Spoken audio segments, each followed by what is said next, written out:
your joke. Okay, good evening. We've gone live, but we haven't gone to the presentation yet. We're going to kill some time while we wait for the people to come from Facebook into YouTube. Desta's putting the link on there right now, so I'm going to tell some jokes.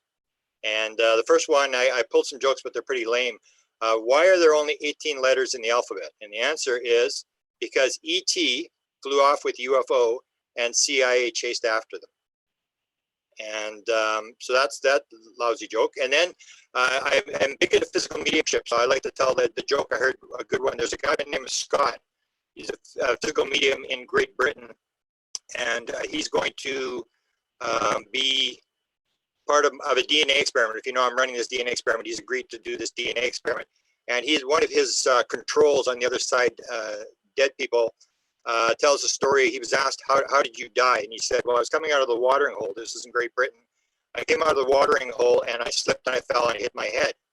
And I managed to get back up and I ended up in a ditch. I don't know how I got into the ditch, but I was lying in the ditch and I was waiting for someone to come and rescue me. And he said, it seemed like I was there forever and nobody came. And all of a sudden there was my mother. And she said, how are you? What's going on? And he said, what do you mean what's going on? You're dead. What the hell are you doing here? And she said, you're dead too. Come on, let's go.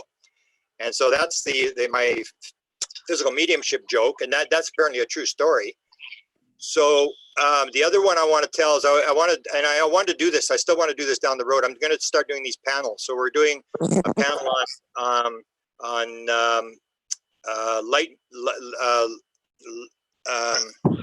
light language in 2 weeks.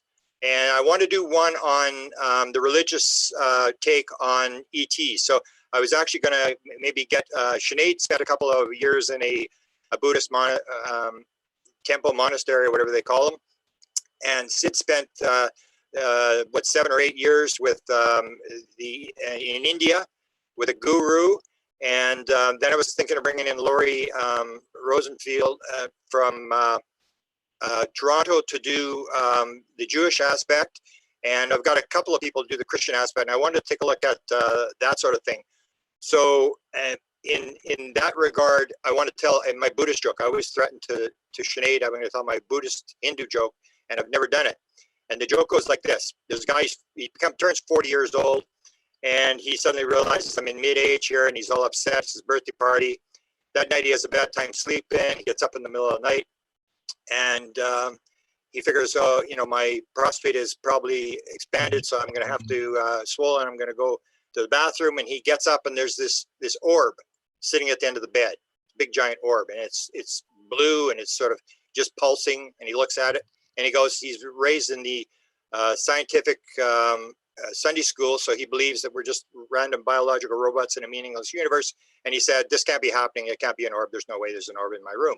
And the thing just pulses twice. It goes bloop, bloop, and he goes, oh my goodness, I must be going crazy. And the orb goes bloop, bloop, and then he's thinking, oh my God, something's going on. I've been scammed here. Something's going on. So he decides he needs to find out the answer to life. So what he does is he goes to Consciousness Life Expo in Los Angeles. He goes there, and then he goes to Contacting the Desert. And in Contacting the Desert, he hears that there's a very wise guy on top of a mountain in Tibet.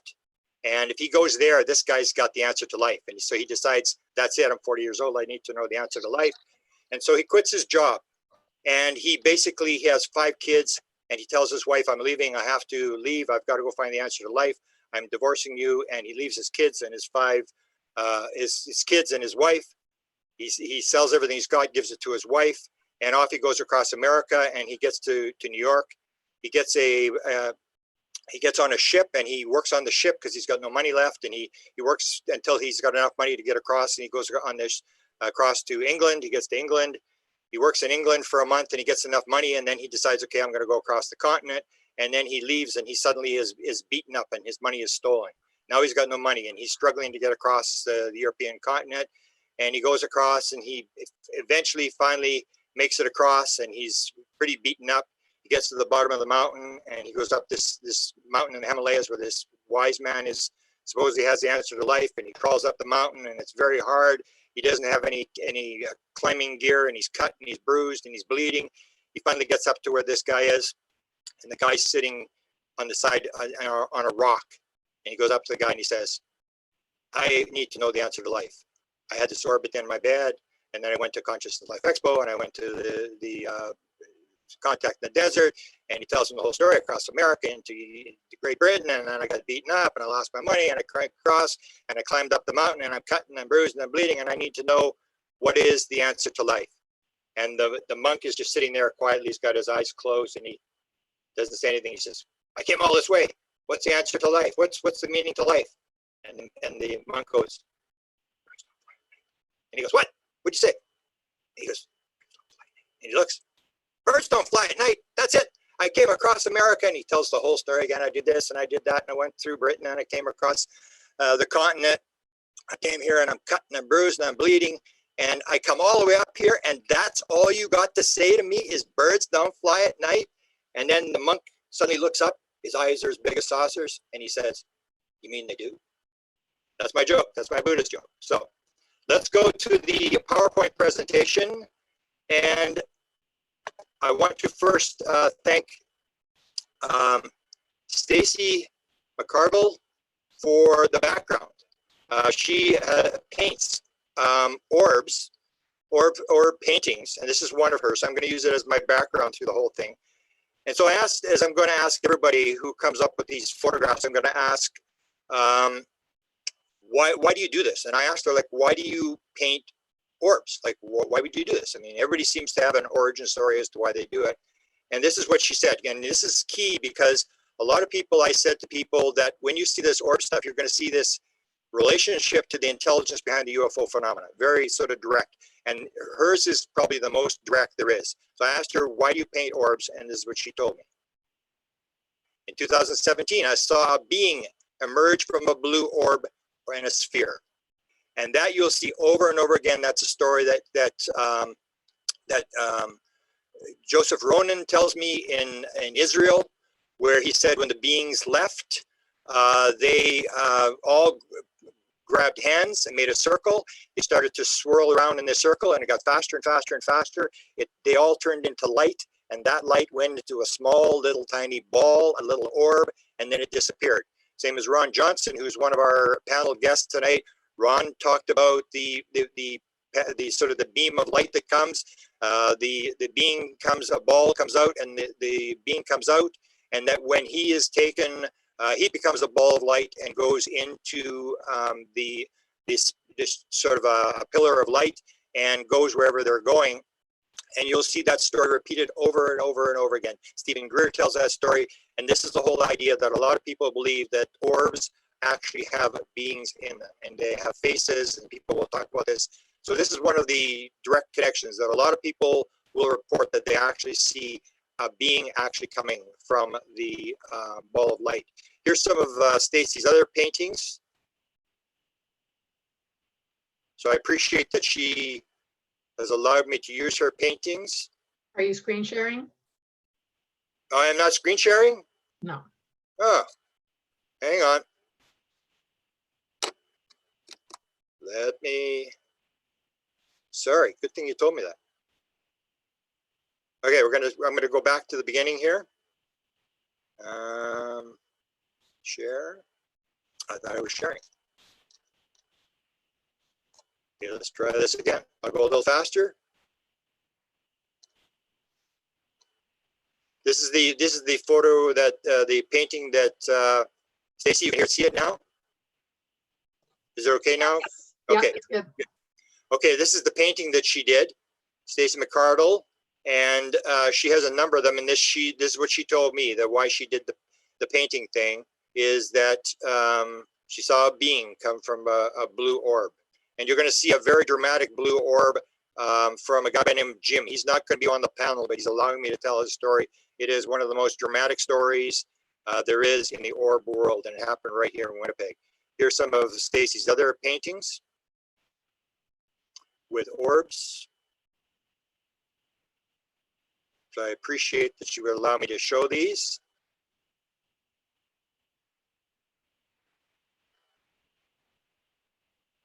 And this basically comes down to what we're going to be talking about tonight, that orbs, whatever you might want to think about them, I insist that you have to take a look at the evidence. As I did an intro that was on this afternoon on YouTube and Facebook, where I said that a lot of people are basically living out of a belief system.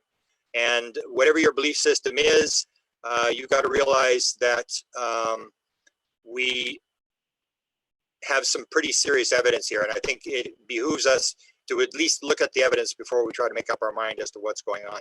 So this is this famous Alice in Wonderland, where she's seen some pretty weird shit. I started in this, and I always put down sightings as being kind of not all that important, but in the end, the orb stuff, I think, is more closely related to what's actually going on than the flying saucers. I first saw orbs in 1976, and when I saw them, they weren't even called orbs. There was no word, the word orb was not used, otherwise I would have used it. We called them ground lights, and I got, this is an infrared photograph that I was taking. We had this one on a road that it was there all the time, and I know it's for real because I got within 50 feet of this thing. I was gonna jump on it. That 8mm movie camera, I'm not gonna tell the story tonight, I've told the story 100 times. And so I know what this was. It was right there. It kept disappearing. We'd go to this bridge where it was sitting, and then it'd be gone. We'd go down the other side of the bridge and be back on the bridge again. And it kept playing with us. And then just when I was ready to jump on it, it sat one on top of a car, on top of our car, which threw us off. And then my friend was so scared, he didn't want to go back to the bridge again. So I saw that. And this is from an 8mm movie camera that I was holding 50 feet away. And what I would do is take 7 steps, 3 seconds of film, 7 steps, 3 seconds of film. And I got closer and closer. And this, I think, is the film. This is the closest I got to this orb from about 50 feet away with an 8mm movie camera with 3 minutes of film. So in those days, you had to make sure you were going to shoot because you only had three minutes of film. I shot that. But the other thing I got very strange, and I didn't process this film till probably 35 years after it happened. I got this on the film. And I call it the angel without the head. I got this in 2 different spots on the film where this angel thing appeared on the film, but I really don't know what it was because you got to remember we're shooting in the middle of the night with an 8mm movie camera, which doesn't pick up very much. This is the 1970s. We don't have the technology we have now. So this is my experience with orbs. I got very close twice. The second time I was about 3 telephone poles away. I was sitting above the telephone line. So I saw these up pretty close and I got fascinated. When I talked to the Canadian government official, and I will do this right at the end of the presentation, I talked to the head guy who was doing the metal research for the Canadian flying saucer program, and I started to tell him, because he had been involved with Wilbur Smith back in the 1950s. I said, we've got these things on the ground. They're there, and I'm describing these things, and we call them ground lights. He goes, oh, you mean monitors? And I went, oh, okay, monitors. So he didn't use the word orbs either. So then when the orbs came up later on, I realized that this is a real phenomenon because I had actually seen it up close myself. Here's an orb. I couldn't find the original photograph, but this is in Leeds. There was actually an orb right beside me, a big giant orb. And there's an actual good film, but it's a huge orb beside me in Leeds. This is a number of years ago. So, but yet I went myself. And I hear all these people saying, the orbs is dust, it's this or that. So I started shooting. This is a couple weeks ago. I started shooting and I shot in all different types of, this is on a lower level of the house. And I'm photographing and I'm trying to get an orb to appear. And I could not, I filmed and filmed and filmed. I could not get an orb to disappear or appear. And my sisters, who have probably taken more photographic shots in Kodak, have not reported an orb to me as either. So what you get, people will give you this impression that orbs appear all the time, and I have not been able to make one appear yet. And yet a number of them, this is Marie from Britain. I gave her an invite. I don't know if she'll be on here, but we're going to show the video of this woman. There are some people who have very high level of contact. She's one of them. This is an orb that came flying through the living room as they were talking about orbs. And you'll actually see the video where this is taken from. And this is Jim, who's in Winnipeg here. He has 5 terabytes of material. He's been filming for years. He films in his bedroom. He films with he was using an iPhone 5 when I was talking to him. He's probably using a 7 or an 8 now. And he's filmed the most dramatic one. Mary Rodwell's looked at it. Kathy Martin was actually working with this guy because he had all sorts of other stuff that was going on, body injuries, and shirt inside out and backwards, which you find in physical mediumship and stuff like that. He's got 5 terabytes of film material. He's been filming for years. I'm going to show you his dramatic film that was taken when he was cured from cancer. And I'm going to do a full interview with him. I'll show you the interview I tried to do with him. We've not done. We did an interview, but you'll see the audio doesn't work.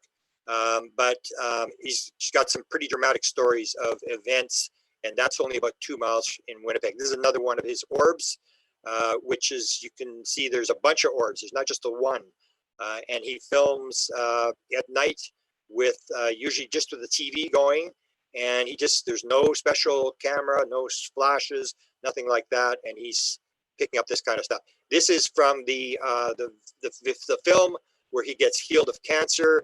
I will show you the entire orb, and this thing actually comes down the wall, it goes into these clothes, then it comes out of the clothes, and then it starts to turn into this blue thing, and it moves across, moves up, and then goes down into his body, and he captures the entire thing on film. So there's some pretty dramatic material in terms of orbs, and I think it is very important that we start to study this material, because what I found is that Gaia had done a documentary on this, and that was about it. I mean, this is the second version.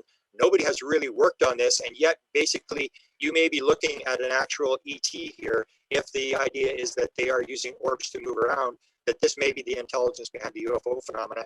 But then you see it also in, for example, people will say, it's just crazy UFO people. So I have my friend Walter Rooker, who's done a number of seance experiences, and I asked him, I already knew the answer. I said, so do we have orbs appearing in seances? Oh, yeah, like all the time. I mean, it's like common. And these things are seen underwater, they're seen in outer space, and people say it's ice particles in outer space, underwater, it's this excuse, that excuse. People make up different excuses, but these orbs are all over the place, but they all have this paranormal connection. You'll find them in ghosts, you'll find them in physical mediumship and stuff like that, and it seems to be a part of this paranormal phenomena, which I says all links back to consciousness. A lot of people will say it's sneezing, and this is actually a sneeze, and with a black background with light on it. And to me, it doesn't look like anything that's I've seen people being filming. So people will come up with all different reasons, but basically you got to remember that majority of the people, like all of the people that are saying it's this or it's that, have not done any research. They're basically just working off a belief system that it's interfered with their worldview. This can't possibly be real. You can't possibly have an orb. This is going to defy this biological robot in a meaningless universe idea, that there's something else going on, and people basically use a left brain interpreter, or sometimes called Mr. Stupid in the left brain, just comes up with an explanation to try to make the world stable again and make it go away. Give it a name, make it go away. It's an illusion, it's dust, it's there's 100 different explanations, but basically if you take a look at all these people, it's what Stanton Friedman said, the 5 rules of skepticism. Don't bother me with the facts, my mind is already made up. So these people will not really do the research. What you're going to see tonight is a whole bunch of material, and you got to remember, this is Thursday. I don't think I started working on this till Sunday. This is only a couple of days of gathering material, and I'm getting inundated with people who have all sorts of, the one I don't have on here is from California, from a guy who had a daylight encounter, film, photographs, and consciousness connection to an orb. And so there's going to be some more stuff that we'll bring out later, but there's a lot of material out there, and I think we need to look at it. This is the Gaia documentary that they did, and what you're going to see, they bring up a lot of stuff that we discovered, which was being questioned. And I hadn't seen the interview, the Gaia documentary till a couple of days ago, and I go, what? Same thing, same thing. It's the same pattern. They're describing, and this documentary was done a number of years ago, and it involved a friend of Desta and I, Sergio Lube, in California. Sergio has had a pile. When I was there, I remember this a couple of years ago, Sergio was showing me all his photographs of orbs around him, around people. And here's a guy who spent time with the Dalai Lama. He's a very sort of spiritual guy, runs an organization where he brings in people to speak on various consciousness subjects. I remember him talking about orbs, but it's not until the last couple of days I decided I was going to gather all the material and put it out, and there's an amazing amount of material. So first we have Nina. Can you open Nina's mic? I had an interview with Nina Goud from France. We had a 2-hour interview. We're going to do a extended interview. Bonsoir, bonjour. Are you there, Nina? She's unmuted. And can I say that your audio is a little bit garbled, so I don't know if you get back a little or need headphones or something, but just so you know. Okay. Is it better there? Might be. Okay, Nina, how are you doing? I'm fine. Just my I don't speak because I'm here. Yes, you have a throat problem, so I'm going to talk for you. Yes. I came across Nina posted on my Facebook in reply to a woman who is not going public, who's from Georgia and does automatic writing. And Nina posted on my Facebook wall, and I made a contact with her because she's got all the patterns of this phenomena. And she, hang on, this is JJ Hurtak. This is an orb for JJ Hurtak. I don't know why it's there. This is the writing that she has a number of YouTube videos. If you go to her site, Nina Goud, and you'll see on hers, and I saw this writing. And because I'm very interested in light language and automatic writing, I realized Best and I have a book coming out called Contact Modalities.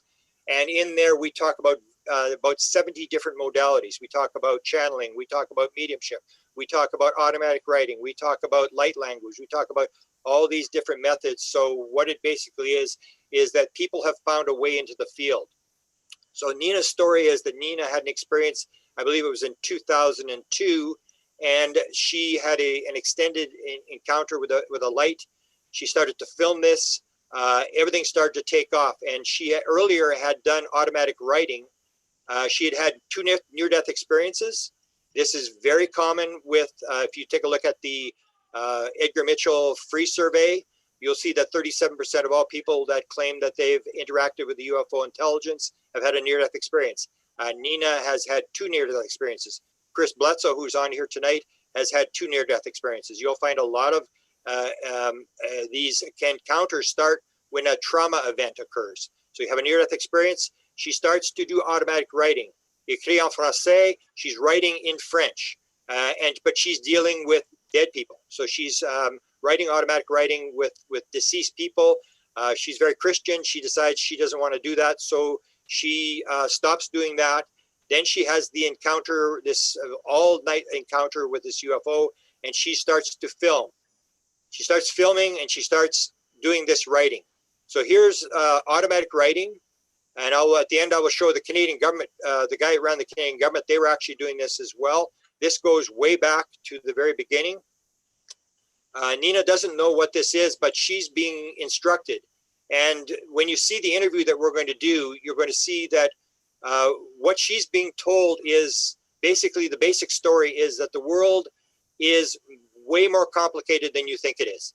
It is maybe, 1,000, 1 million times more complicated. We've given it down to being very, very simple. And so what Nina's been told is that in the clouds, in the sort of the micro and the macro world, the alien intelligence is interacting, building itself. And we did 2 hours. It's very complex. And we have a situation where we have the French-English problem.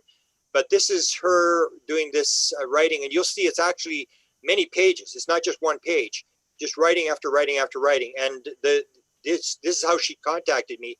There was a woman in Georgia who was doing the automatic writing, who was also doing the light language, who had the orbs around her. Now, Nina has the orbs around her as well. Here's one of her photographs. So you see this pattern. You see the near-death experience. You see the UFO sightings. Then you start seeing the orbs. You see the automatic writing. You see the messages. It's all basically the same thing. People are coming through this sort of pattern. Here's another one. And what Nina points out, and we'll get into this, this is a church wall.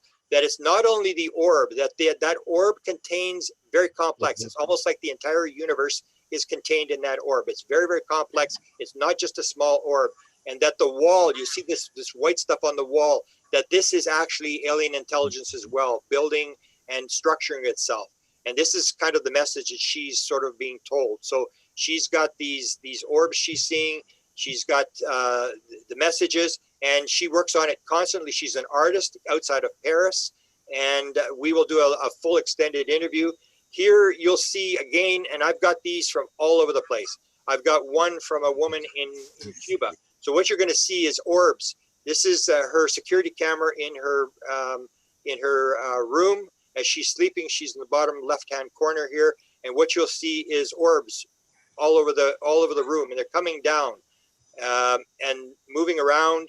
And you'll see the cat sitting under the window. You'll see the eyes of the cat sitting there, and she's posted a number of these videos of these orbs moving around in her bedroom, which is very common. There's as I said, there's a famous Cuban one I was trying to find again, but I couldn't find it, where there's a woman in Cuba who has Jalen Hynek's top Latino guy got a hold of this woman. She has an implant in her brain, and they were watching her. She had all the characteristics of an experiencer, and she was doing the same thing. She had these photographs. You can see orbs all over the place. So Nina has posted a number of these situations, and this is middle of the night, and you actually see the cat starts to, here comes the cat from the bottom right-hand corner.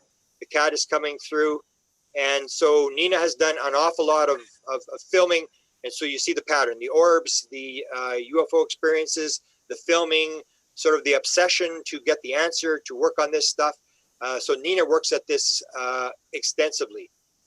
She also states that some of the orbs actually embed themselves, that they actually into surfaces. So she's got a camera that works at 800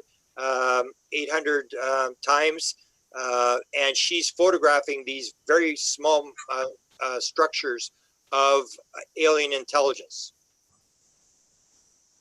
different patterns. And she's got drawings, paintings, and stuff like that where she's shown this.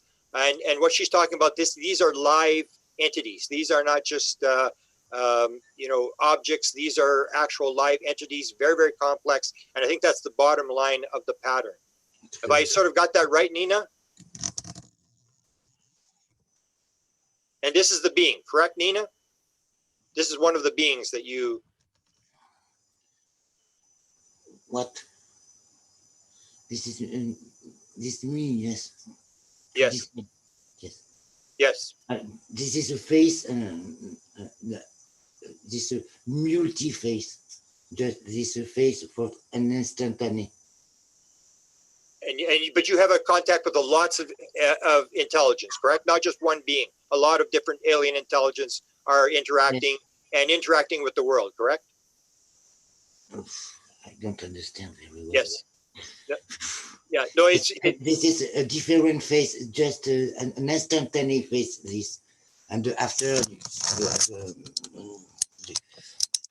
okay, look at that face. Yes, we will do an extended interview, Nina. You and I have the 2-hour interview we've done. We'll do an extended interview, and we will get more into detail with an interpreter where we'll do like we did yesterday, and we will go through the whole thing of what you were told, the automatic writing, all that kind of stuff. I want to thank you for going on my Facebook page and alerting me to this, because to me, I think it's very important that you are in contact with the intelligence, and I think it's very important. Thank you. Thank you. Kim Carlsberg, I don't think is here. Is Kim there? Do you see her? Kim Carlsberg? She has she used to live in Sedona. Is she here? No? No, she's not. No, okay. So Kim Carlsberg, she lived in Sedona. I was with her, and these are taken at the Bradford Ranch. And you're going to see we have a Winnipeg couple, or just north of Winnipeg. They were also at the Bradford Ranch. She had these. I'm going to just show you 2 of the ones that she had. Tremendous number. She had a whole collection of these things. And of course, people are going to say it's dust and all this kind of stuff. But when you look at the immense number of these things, you're going to actually see the ones from Winnipeg, where half of the frame is dust and the other half is completely blank, as if, like, explain that. It should be consistent through the whole film. So these were taken by Kim Carlsberg. Alina, I don't think is here either. I'm not even sure whether I sent her an invite. She just says the one. This is the one where she's talking to Dest on the phone. and she takes the photograph of the orb while she's talking to Desta, and it has the alien face. And this goes back to this idea that people believe there are actual beings inside these orbs, and that's how they come in. And if you actually look at John Burroughs, not John Burroughs, Jim Peniston's latest book, he talks about an encounter with Kit Green, formerly head of physical sciences at the CIA, and they're working on experiencers. Why are experiencers important with DNA and MRI? And he says to him, he says, I need to know what you're doing. Why are you talking to us? Why are you so interested? And he said, we are trying to figure out how the intelligence pops into our environment and how they pop out just as quickly. And a lot of people will tell you they are coming through these orbs, they're coming in on orbs, and they go back, which I always make the joke, is it a physical flesh and blood being, or is it a ball of light? If it's a ball of light, does it eat bacon, eggs, toast, and coffee in the morning? When you start looking at these orbs that turn into beings, you start to realize this phenomena is not as physical as you think it is. It's going to be a lot less physical than people think it is. It's going to be a lot more complex than people think it is. It's going to be a lot more spiritual than people think it is, and I will maintain it won't have a hint of capitalism in it. Melinda Leslie, I don't know if she wanted, but Melinda Leslie is Disclosure Lady. She posted twice on my Facebook this one that she took, and I think she took this. This is coming out of a cactus plant, and you'll see Tony Bince, who's here, the same thing, where you see this is one just opening the frame for whatever portion of a second, and this thing moves in an incredible distance in this very short period of time. So Melinda had this one. And she's Disclosure Lady, so she's an expert on MILABs, on abductions, and she's also the person in To the Stars Jim Semivan is talking to. That's the only person he's talking to is Melinda. This is her orb photograph. She's been in it probably as long as I have. This is John. This is a friend of Sinead's. A lot of people pick these up. You'll see this orb coming in from the bottom here. These are these cameras that are on people's doors. There's an awful lot of people. This is one that John filmed, and you see these orbs moving around. He is an experiencer, and that may have something to do with it. So you'll find more and more of these cameras that are on people's doorbells picking up these orbs. I have one that I couldn't find. It's at night, and it's an actual lit up orb that's moving around on by the front door. Here's another one comes by. This is one that I pulled from MUFON. A lot of times you're going to see, and this is where Tony comes up, maybe open Tony Bince's mic there and open Jeff Sell's mic. Now, what I discovered, and this is when I start to see these orbs, Jeff Sell had one of these. I don't have his video, but Jeff Sell has a video, and Tony Bince has some photographs. I'm going to show the photographs where you see these things where people say, a lot of experiencers will say, I've got a low-flying black helicopter, and it's following me around. And then next thing they'll say, and there's a UFO in behind it, and it's chasing the helicopter, or the helicopter's chasing the UFO. And so at one point, I think it was Jeff Sell put his up, we put it up, and then I said to people, people started sending me all these videos of low-flying helicopters with UFOs in them, which leads to the question, is it actually a UFO, and is it actually a helicopter? Like, what is the chances? I actually said, I started to question, has anybody got a picture of a low-flying helicopter without a UFO in it? And it's like, what's the chances you're going to have these things? This is one from MUFON where there's 3 UFOs escorting a helicopter. Here's one that somebody sent to me when I posted Tony Bince's. This is Tony's. Tony, are you there? Yeah, I'm here, Grant. Hi. Okay, so you had a lot of 3 different types of helicopters, right? Very low helicopters. You can take, you can see this one. This is not high over your head. You're filming it, and here's this UFO in the background. Yeah, I wasn't aware of that till months later. That particular shot, I went back on it. I went back on that some months afterwards, and then it kind of started snowballing after that. Really, I'd say. Yeah. And that's the thing is people don't notice it till later. I think I get the other one. This is the other one you have.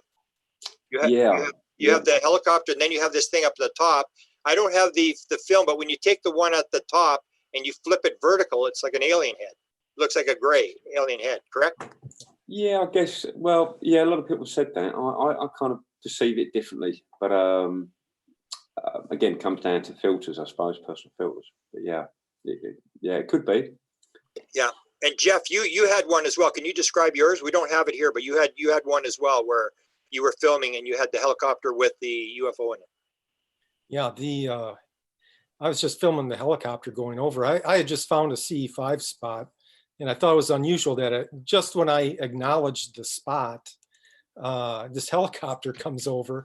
So I filmed it. And one of the reasons I filmed it was, well, there's two reasons. One, I was requesting a manifestation, and I didn't know how that would happen.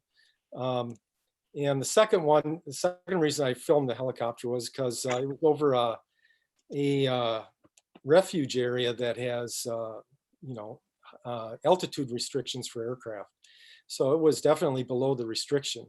And what I didn't notice at the time was that these twin spheres flew right over it. And, I did the math on the speed of these things. So these are two spheres that are connected and spinning, and they went right over the helicopter at over 500 miles an hour. So it wasn't until, fortunately, I had the camera set for 30 frames a second, and it was also filming in infrared. So I'm not sure if that would have been seen in with visible light, a visible light camera, but the infrared, it definitely picked it up. And after doing some research on that, to me, there's no doubt that it's over the helicopter.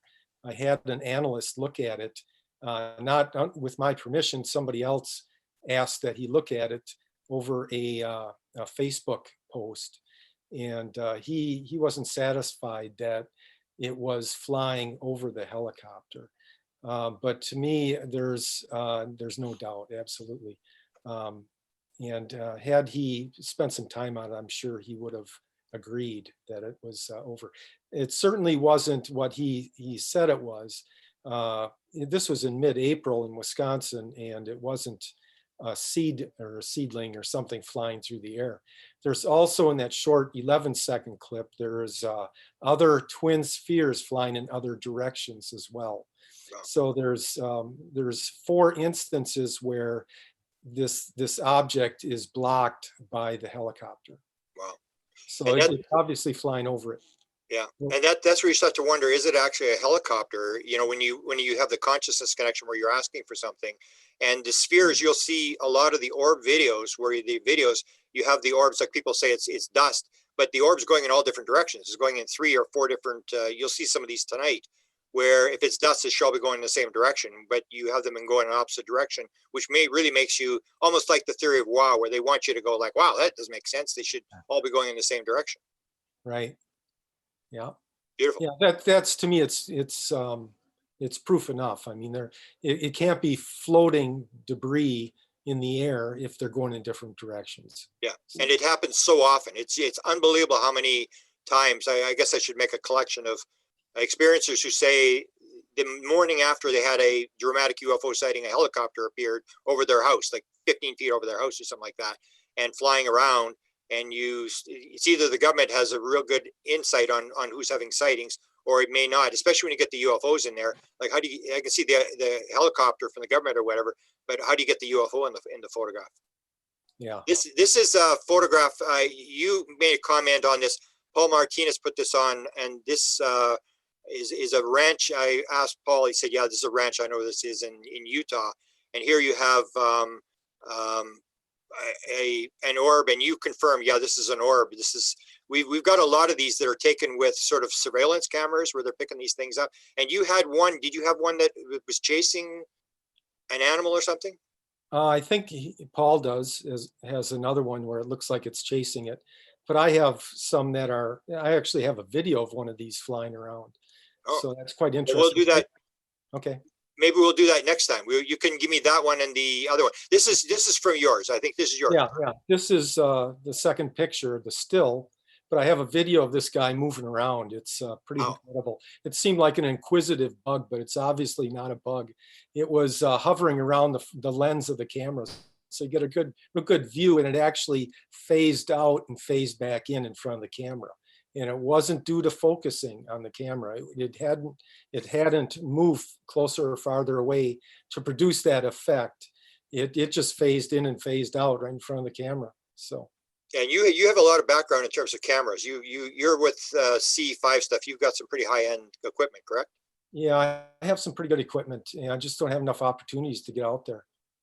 To describe this thing, just to give people the idea that when you see stuff, you think it's an orb, you think it's this, you think it's that. You got to realize that there's a bunch of stuff that you may not be seeing. So describe this, Jeff. This happened in Wisconsin last year, correct? Yeah, this was during a C5 event where this, there was a lot of different things happening, but I noticed in front of the woods, there was this, what appeared to be some sort of wall.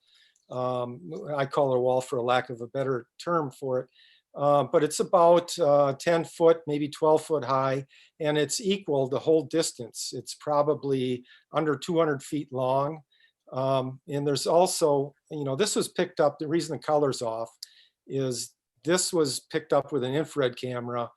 The original color is kind of a reddish color, and I used the blue filter so that you could see it the best. There's a couple things going on in here as well. One is to the left of center on the bottom, there's like a white ball. And then there's an arc that comes off of it. And then right above that, again, there's a second arc. So I don't know for sure what this is, but it's very interesting. And I know in many events, these walls appear, and they mostly appear, the other ones I've seen, it looks like a wall of fog. Now this actually to me looked like a shadow at the time. Yeah. So it was a little different than the other ones I've seen, but nonetheless, I'm glad that the camera picked it up. I had two cameras on the tripod. One was a Sony A7 III, and this was taken with a Sony A6000 with a full spectrum conversion. So the visual, in the visual spectrum, it did not show up, but I could see it nonetheless. This was at 11 o'clock at night, by the way. So it was actually dark, but the wall portion here was darker, and that's what caught my eye. I knew something was going on here, so I took the picture. Beautiful, beautiful. Yeah, especially the little orb thing at the bottom, which keep filming. Yeah, right.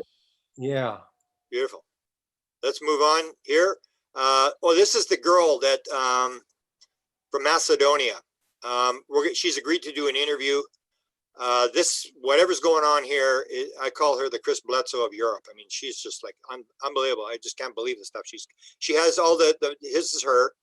She has all the classic stuff. She's got the triangle on the arm. She's got all this kind of stuff going on, and she's got some of these photos, which she's got so many photos. I mean, it's unbelievable. But this one, then she's got some, and you say, okay, it's a light in the sky. She's filming in light in the sky, whatever. Two lights.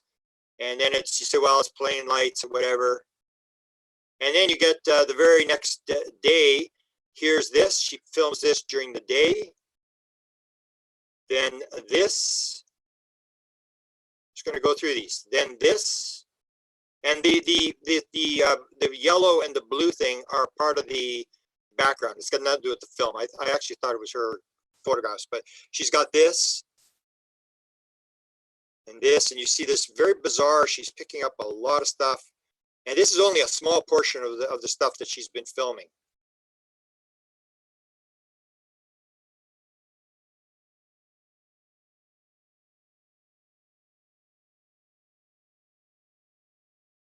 And this gets down to, you'll see this thing with this mist stuff that, Jeff, you saw this at Shasta, this smoke thing. We're going to talk about this quite a bit tonight, and it actually appears in the Gaia documentary as well. I was really surprised to see it in there. Is this idea, and people say, oh, it's fog, but fog will sit on the ground. It doesn't roll around like this. Yeah, and then you say, okay, what about the orbs? Here's your orb stuff.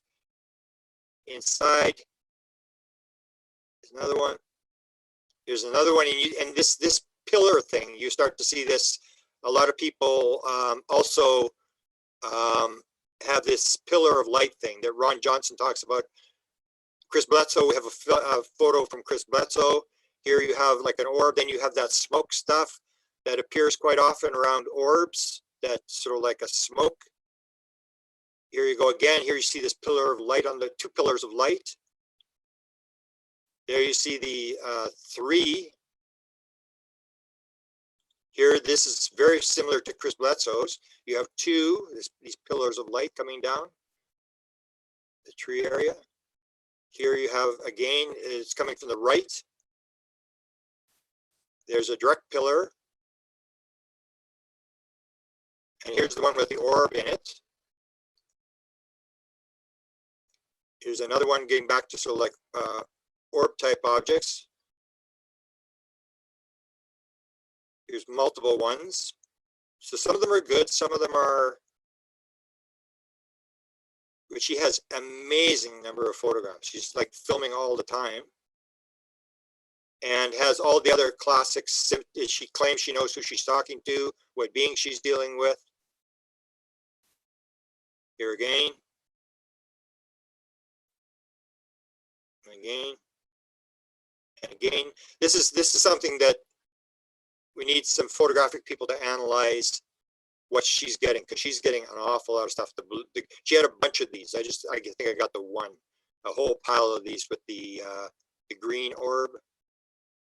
I have contact with different groups of star people. I prefer to call them people and not aliens. Pictures I sent you are from a group that contacted me in my dreams. So that's her, and that's what one of the common things you see with the orb thing is it seems to deal with experiencers.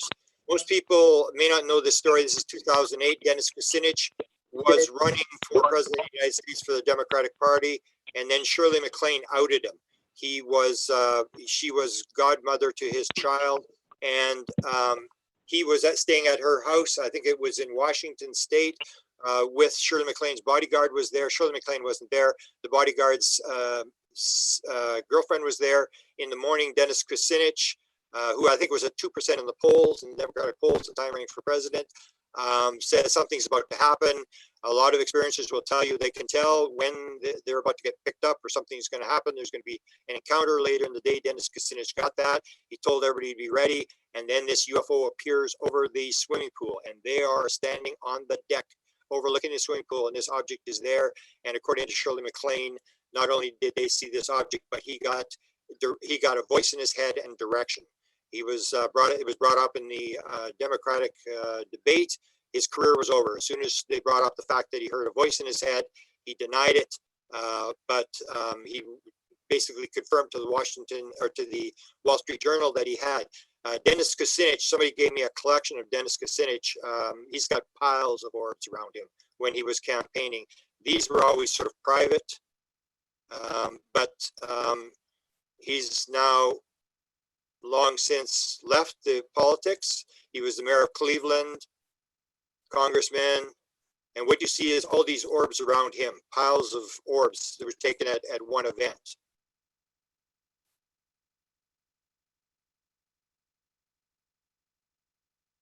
And these were shown to me, and you have this connection to the experiencer thing, where experiencers seem to attract these things. It has more to do with the experiencer than it does with the camera. There's one on his actual jacket. There's two on his jacket, the pile up in the top. And then the one with, here you see that same sort of, like Nina's you saw at the very beginning, the structure inside the orb, the same sort of structure, where Nina is basically being told that this is like an entire universe, like all the universe is inside the orb. It's very, very complex, and that it sort of just is a small portion, a symbol of the whole universe, and you can all build it out of that. Here's one with Barack Obama. Someone took a photograph. Here's one big event where these things appear over an event. Joanne Summers had a video, and we don't have the video, but she is originally from Toronto, is in England, does been working in the paranormal field for many years. Here's her orb over her head. Here's some photos of relatives of hers. Here's in the bedroom, orb in the bedroom. Here again, orb in the bedroom. 3 of them on the wall, one on the right hand side. Here's another one that she provided me. So again, she's a contactee, and again you have these things following her. And this is going to be the video. She had a video of her interviewing a lady, and this orb flies between them. just as the interview is starting, this orb flies between them and then flies up into the up into the camera, going very, very slow. Here's Tony. Welcome back, Tony. Here's Tony. He's interviewed him. He wanted to come to Laughlin. He had the idea that the orbs, the UFOs, the intelligence was in contact, that he could actually interact. He could make a contact with the intelligence. And that's why he came to see me, because I talk about consciousness and the UFO phenomena. He came, we had some bizarre experiences together with feathers, and he's had a pile. He was filming a lot of stuff. Here again, this is one of the other helicopters. You can see how low this thing is over his head. And he started filming low-flying helicopters, orbs, piles and piles of stuff. Even though his wife wasn't really too keen on it, she knew he wasn't crazy. She saw his stuff. He's more famous for the feather thing. Destin and I got involved at that, where, and we won't get into the feather story. It's a very bizarre story about messages and feathers. And there was about 12 people or more, 10 events with these feathers that everybody got dragged into this thing. And this is one of Tony's inside. This is like an orb moving at very high speed, Tony. It's just one frame actually out of a sequence of about 5, 6 shots. It was just there. That was a family holiday, and that's on a mezzanine floor.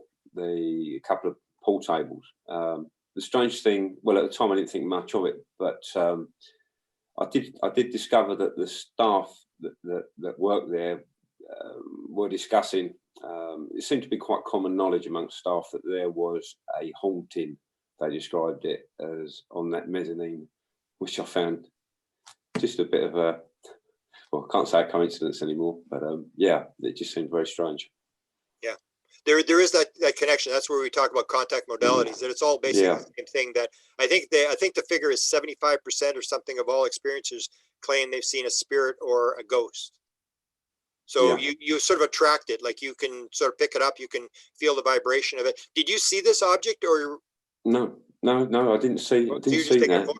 I've just taken a photograph, and yeah, didn't give it much thought. Again, at the time, it was only looking back, I thought that seemed very bizarre. It was just the kind of the boldness and the strength of the photograph itself of that particular light.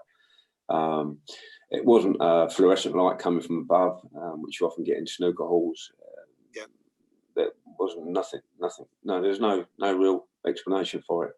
Was that before you started having your sightings in the backyard, or after? That was, I'm trying to think how many years ago now it's for. That was before, or just within probably within 6 months, a year of the whole sequence of events, I would suggest. Yeah, and just for a short thing for people, that you were actually able to, you believed that you could actually interact with the phenomena, that it would appear when you wanted to, and you were filming it while it was appearing, correct? Yeah, I mean, it varied so much. I mean, there were certain things which I felt I was able to call upon, or I would think of, and then they would show up at either immediately or later that day, when I wasn't thinking about them. So it was kind of like almost like a cause and effect kind of situation. And of course, there's times where you try too hard and nothing happens. How many photos would you have? Oh, I've got about 4 memory cards full up with various stuff. I mean, I've got a lot of video. One I wish I'd sent you now, but it was a bit short notice to dig it out and track it down. I've certainly got a still of. I didn't consider it necessarily an orb at the time, but it was certainly a ball of energy, ball of light, and that one I videoed. But that was an occasion where I was looking up at the stars, at 3 particular stars, and I was just focusing on them. I can't necessarily think of what I remember what I was thinking at the time, but one of them just seemed to shoot down from way up there and kind of disappeared over the back of the house. And the next thing I know, it was 500 foot above the house, just flying across. at a steady pace. And I managed to get a good close-up and video of that. And again, you could describe that could be described as an orb, and it's just a clear white ball of energy. Well, we'll show that one in part 2. Yeah, sure. Yeah, I'll dig that out. I mean, it's kind of like, 1 minute it's a star, next minute it comes down. It's no longer, what you consider a conventional star. That is a definite pattern that I found, is that a lot of people like Nina and this girl from Macedonia have piles and piles, like the guy in Winnipeg, 5 terabytes of material that people become obsessed, and it's like the phenomena is there, and they're filming it, almost like do you think there may be something where they want you to film it? Well, I guess it must be. I mean, I also think on some occasions they don't. I don't think you have as much control as you think you have at times. Okay. I mean, the orange, there's kind of like an orange, I guess, time I'm thinking of craft, but at that specific time. And then I had an encounter with three individuals, very bizarre kind of story. What is it we're looking on the screen right now? What is this? Well, that's just a sort of a brick shed of mine in the garden. Again, I was actually filming other lights in the sky, and wasn't aware of that specific. I didn't actually physically see that with my naked eye. That was just on camera later. Yeah, that's the same. That's actually the same night, the same object. Obviously, I just moved the camera, and it's obviously I caught it where it's moved from one spot to another without realising at the time. Wow. Well, send me some more of your photos, and we will. We'll do. Yeah. I've got probably a month. Yeah, that was amazing. Because again, is that 2 objects? I think, at the time, what I thought I was looking at was completely different to what appeared on camera. Because to me, now this was on the 21st of June, Midsummer's Night, and that was, I've got to be careful really.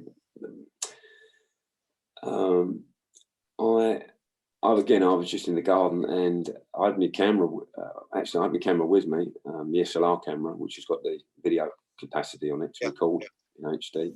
And it would have been early morning, one in the morning, around 1 o'clock, 1 o'clock in the morning. And what I thought was just a huge craft of some kind came over, really low. I mean, 100 foot or whatever, 150 foot above the house. But it seemed massive, and yet I couldn't define a shape to it, or it's almost like it was cloaked in a way. I knew there was a shape to it, but I couldn't define where it kind of started and ended. And I had problems getting hitting the video, the record button. It was delaying; it wasn't going, And by the time it started, I just caught the edge of it, the end of it, going over the house. And I thought, oh my! I was really annoyed myself, and I thought, oh, why couldn't I get it to work properly? The camera. Yeah. And as I turned around and faced where it had just come from, the whole pattern repeated itself, and the same object came over again. And this time I was able to record it fully, and it appeared exactly the same, and I kind of thought it was a craft of some description. Really a massive wow factor, But what came out, there was several photographs, and they change. There's about 3 or 4 really good stills, and it's just energy of some kind. But I've got a feeling I know deep down to me. Again, we put meaning to it. I have a feeling it was more spirit that came to either thank me or to pass a message on to somebody that happened to pass away. Precisely that time a year earlier. Wow. Well, which is I can't really go into it too much in a moment. Yeah. Well, thank you, Tony, for showing up at 1 o'clock in the morning in England. And we will send me some more photos for round 2, and we will go through those as well, because you've got a huge collection, as do a lot of the people that are on here tonight. Have huge collections of stuff. Hello. Thank you. Ron Johnson, can you open up Ron Johnson here? Ron's only got a couple, but Ron, we've done a lot of interviews with Ron. I'm just going to do the one photo. Ron, I appreciate Ron because he actually pointed out, he took some photographs because he was getting a hard time about the dust thing. So he actually takes these 2 photographs of dust. He said, this is what dust looks like when you photograph it. And I remember his line was, it looks like dust. It doesn't look like a bowl full of Cheerios. And here's dust as well. And you can see this is what dust looks like when you photograph it. There are no orbs. There's no stuff flying around. So are you there, Ron? Yes, I'm here. Yeah. So you've gotten some hassle about some orb stuff that you were doing. This is the one. Tell people this story. This is sort of the only photograph that I put in of yours. Tell me this story. Okay. This one was taken down by Jacob Blake in Arizona. There we were, me and a friend of mine, we were going to the Grand Canyon. Okay. And this was in the afternoon, picture taken of a deer standing on the side of the road. And this is in the daylight. Notice how dark it is. Yeah, yeah. All I can figure is the orbs were protecting her. Wow. That's amazing. Have you had other orb photographs? And maybe just to back me up on this idea about a ball of light becoming a being and the being going back into the ball of light. You've seen that? Yeah, in the pillar of light that would appear when LB would come to me. That's how he would come. Yeah. And then I would, after seeing the pillar of light, then it was like I would pass out. Everything would turn like a fuzzy white. Yeah. And then I'd come to in that room watching symbols. Yeah. Or on a ship. And you had the one with the Sasquatch. Did you not turn into a ball of light in that Sasquatch event when they came? Yes, that was a really bizarre incident that happened. I still don't know if that really happened or if that was a dream. Yeah. But so I woke up in the middle of the night and something told me to go get up out of bed and go into the living room. It was like a premonition. And so I did. I went in there and this ball of light, it's like a kind of a light blue colored orb, appears, turns into a pillar of light.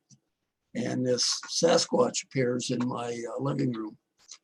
And he asked me if I wanted to go see his family. And the same thing happened to me. And then we went on.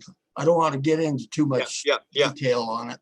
But you can relate to the fact that they can actually turn a human being into a ball of light, move them into the pillar, and move them wherever they're going, which gets into this idea of how physical is the real world.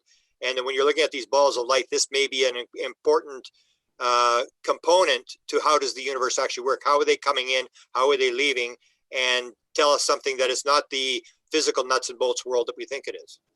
Correct. Yeah. Appreciate it, Ron. Okay.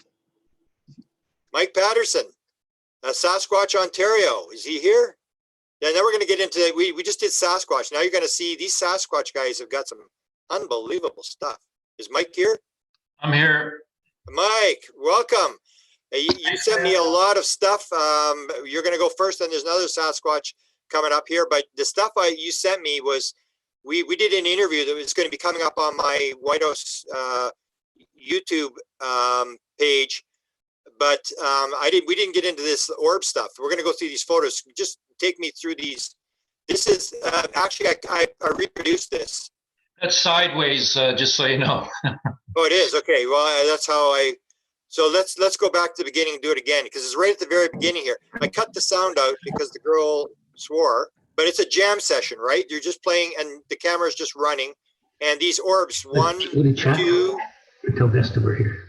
3. So you have the 3 orbs appear in this jam session, and she sees them, right? Or 4. But she actually reports, what's that? I saw these orbs. And yeah, it's hard to see in this on here, but there's a really good one that comes slowly, and it's not traveling that fast, and it's light, right? It's pretty amazing. Wow. It's way past. It's okay. Well, let's go to the next photo. We'll maybe try to get that one set up. We'll try to get that set up the next time and get it going the right way. So here you're doing Sasquatch stuff. just to make it brief, you're north of Toronto in Canada. You're on private property that you don't disclose where it is, and you're basically trying to interact consciously with Sasquatch, correct? I've been doing about 12 years of research, and 7 years I've been working with the property owner, and we've been documenting a family of them. Okay, so what happens here? What's this all about? That's just up around my tent area where I would just take random photos, and orbs would appear. Did you see the orbs, or did they appear after you photographed? I've had both. I've seen them both in real time. There's been a couple incidents that were just phenomenal that, you know, they weren't captured on camera. That was taken by the property owner, and you could actually see a tail on that thing, a curved tail. Yeah, coming from the top, it's a long tail. And that's during the day, correct? That's during the day, yes. Wow. That's just taking them photos. I didn't see that when I took it. I just taken photographs, and there was an orb over top of that. What's your take on orbs? What do you think they are? Well, like I said, I've had a couple incidents. Just let me explain on this one. I would sit in my chair. I'm alone here, and I sat there and I take photograph after photograph after photograph, and it's perfectly clear. It's dead still. You can hear a pin drop. There's zero wind, and the every photo is perfectly clear, and then suddenly this happens, and then it goes back to perfectly clear, and there's no pickup of the wind or anything like that. So this appears, and I ask for it sometimes too, right? But I've had events where you know, there's intelligence behind it. And one of them, I just want to give a quick little story here. So I rented a cottage up in the area back in the fall of 2015 with a friend of mine, Sonia, and we stayed at this cottage for a week. And we had an incident about, you know, it was the middle of the night. I'd left the cottage. I'd walked up the long driveway. My back was sore, so I lay down on the gravel. And as soon as I did that, I heard a footstep come down behind my head. So I got up. I said, "Hold on, I'll be right back." I went back. I said, "Come on, Sonia, we got Sasquatch." And we grabbed a blanket. We went and sat down. And within a few minutes, a bluff charge within just feet of us, right? So she wanted to decompress. We got to the cottage. We're sitting in there, and we had a couple of tea candles and then a couple of candles that were battery operated for light. And in the corner of the room was a light, a soft glow. And we didn't realize it at the time. It was actually an orb that had come into the cottage to listen to our conversation. And when it left, it wanted us to know that it was there, because when it left, it was like this big whoosh, and all 4 candles, the 2 battery operated and the other ones, they all went out at the same time and left us in the dark. It was phenomenal. And we had another incident at the cottage, Dwayne and myself, of a red pulsating orb with it had a really bright nucleus, and we were sitting on a stone wall, and you know, there was a lot of fear going on at that time still. So Dwayne, you can go in there. It's at my tent. There's a light orb right there at my tent, and then the next photo is a close-up of it. So we're sitting on the wall, and suddenly Dwayne gets up, and he goes up the incline across the road to the woods, up this steep incline. And I watch his flashlight, and it goes off halfway up, and that's really out of character for him at that time. So I sat there for a couple minutes, and then I went up to see what happened, and I go up and I said, "Well, you know, what are you doing?" And I look back towards the cottage, and I see this red glowing orb. And so what the hell is that? And I pulled him by the shoulder so he could see through the trees. And he had seen this before, so he got all excited. He said, "That's it." He had seen this thing turn into a translucent red doorway in the forest, right? So we watched this, and it pulsated slowly to, you know, roughly 3-4 feet in diameter down to maybe softball. So, and it started dancing around, and it was giving us a show basically. And at one point, I took one single footstep to get a better look, and poof, it was. So there's been a lot of orb activity with Sasquatch presence. Wow. This one here is again up top, the orb, pretty clear, and it reminds of the Nina one, some of these ones where it has that same sort of structure inside the orb. You can actually see the structure. Here it is. Here, this is a close up of that one there, right? Yep. There was another incident when Sonia and I, we were walking down the road, and there was a point of light, a ball of light about a foot behind her neck. I was walking behind her, and I saw this following her behind her neck. Wow. Here's the tent setting up during the day. Orb over the tent. Here again is the same sort of display. You know, and again, a lot of people would assume this is dust in that, but I can send you photos that are just perfectly clear. Yeah. And it's photo after photo that I take, and then this shows up. Yeah, that's the thing. And then you'll see the ones from Winnipeg where half the frame has got this kind of stuff, and the other half of the frame is completely clear, which is almost like they're indicating that unless you're there and you see it's clear, and then you take a one, and otherwise people just think, oh no, you just took the one photograph, but they're sort of teaching us. And this one here. Yeah, like you can see how clear it is all around that. So it's basically like that for the most part. And then suddenly, you know, something like this shows up. And some of them, like you said before, they seem to have faith in them. Yeah. That's the close up. That's pretty incredible. So give me your website for people. You've got a lot of very interesting stuff. You've got a lot of subscribers. Can they get you just by going to Sasquatch Ontario? SasquatchOntario.com is my website. And then I have a channel on YouTube. There's about, I don't know, 70, 75 videos on there, something like that. I highly recommend it. And thanks for the interview. And we're going to be broadcasting that interview for people within the next week or so on the channel. And you'll see it doesn't deal with orbs. It deals with the Sasquatch end. Thanks, Mike. Thank you. Now some more Sasquatch. Daryl Stokes. This blew me away when I saw these photographs a number of months ago. I didn't realize the relationship. Is Kevin and Daryl here? Yep, I'm here. Hey, Daryl. Okay, I guess Kevin says Daryl's the main guy. So basically, Daryl, tell us how you got to doing orb photographs.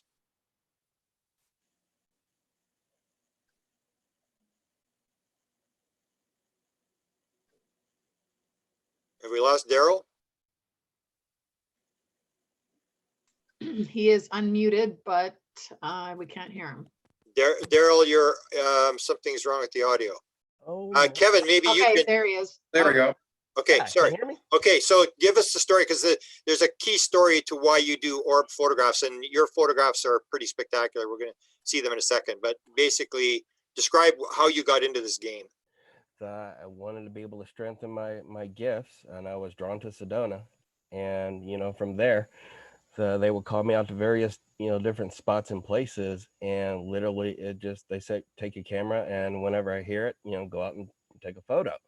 And so I did, and literally from everywhere, all the vortexes here, including Mount Shasta, these amazing things that show up.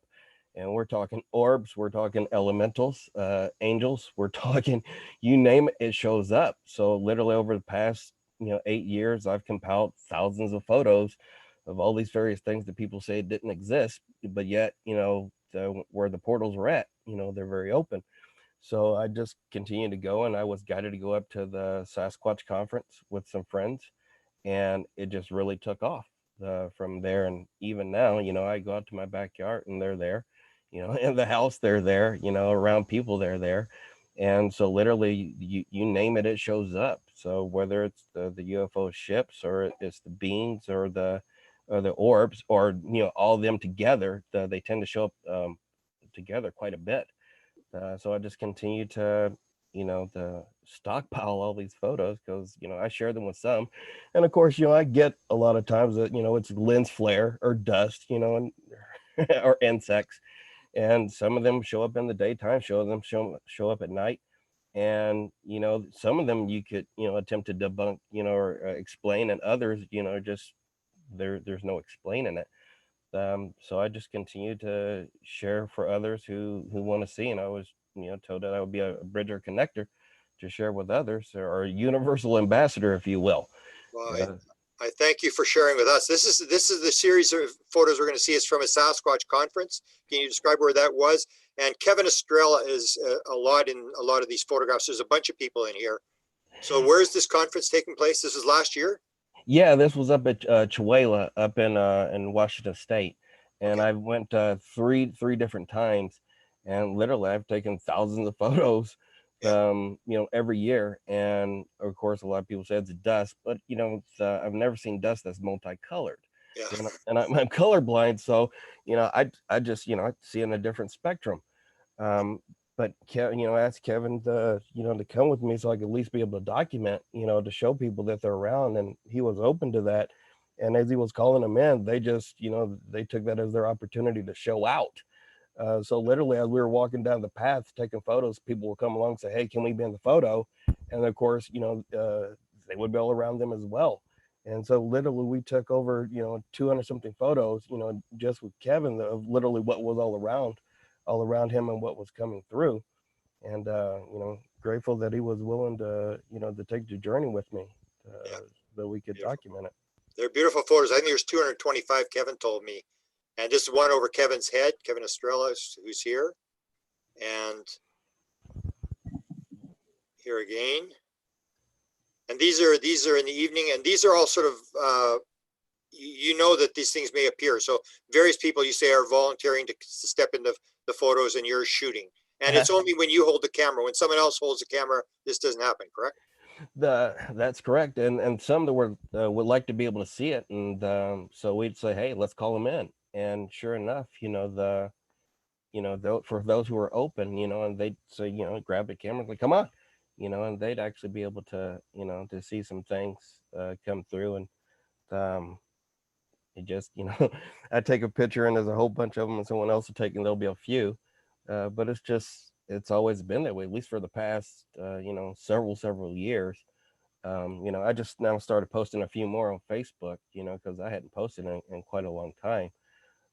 But it just felt like this was the right time. Here it is that there's major shifting going on, and for those that are open to it, they're able to see something that, we're not alone. We've never been alone, and there's energy comes in multiple forms, and we're beings of light, so when you allow yourself to be open to reconnect, a lot comes through. And the elementals show up with Sasquatch, the Orbs show up, they all tend to show up together, and just being able to document those. So literally from there, Mount Shasta up at sand with the Bunny Flats and Sand Flats. Oh yeah, we're up there. I've got all kinds of photos from there too, and I'll send quite a few of these to you, because it's seeing is believing. Yeah. And we did a couple of Shasta events there, and that's why I remind people, like, I filmed forever. I got nothing, and here you get the film, and it's like all over the place. So and my house isn't that clean. And it's literally, I mean, I have thousands, I'm not exaggerating, I have thousands of photos, of orbs in the daytime, orbs at the nighttime, orbs around animals, inside, outside, and along with that, faces in the clouds, faces in the rocks, you name it. And I just have a wide, diverse, group of photos, and they just said, hey, we want to show everybody that we're here, and for those that are open to it, I share it and post it.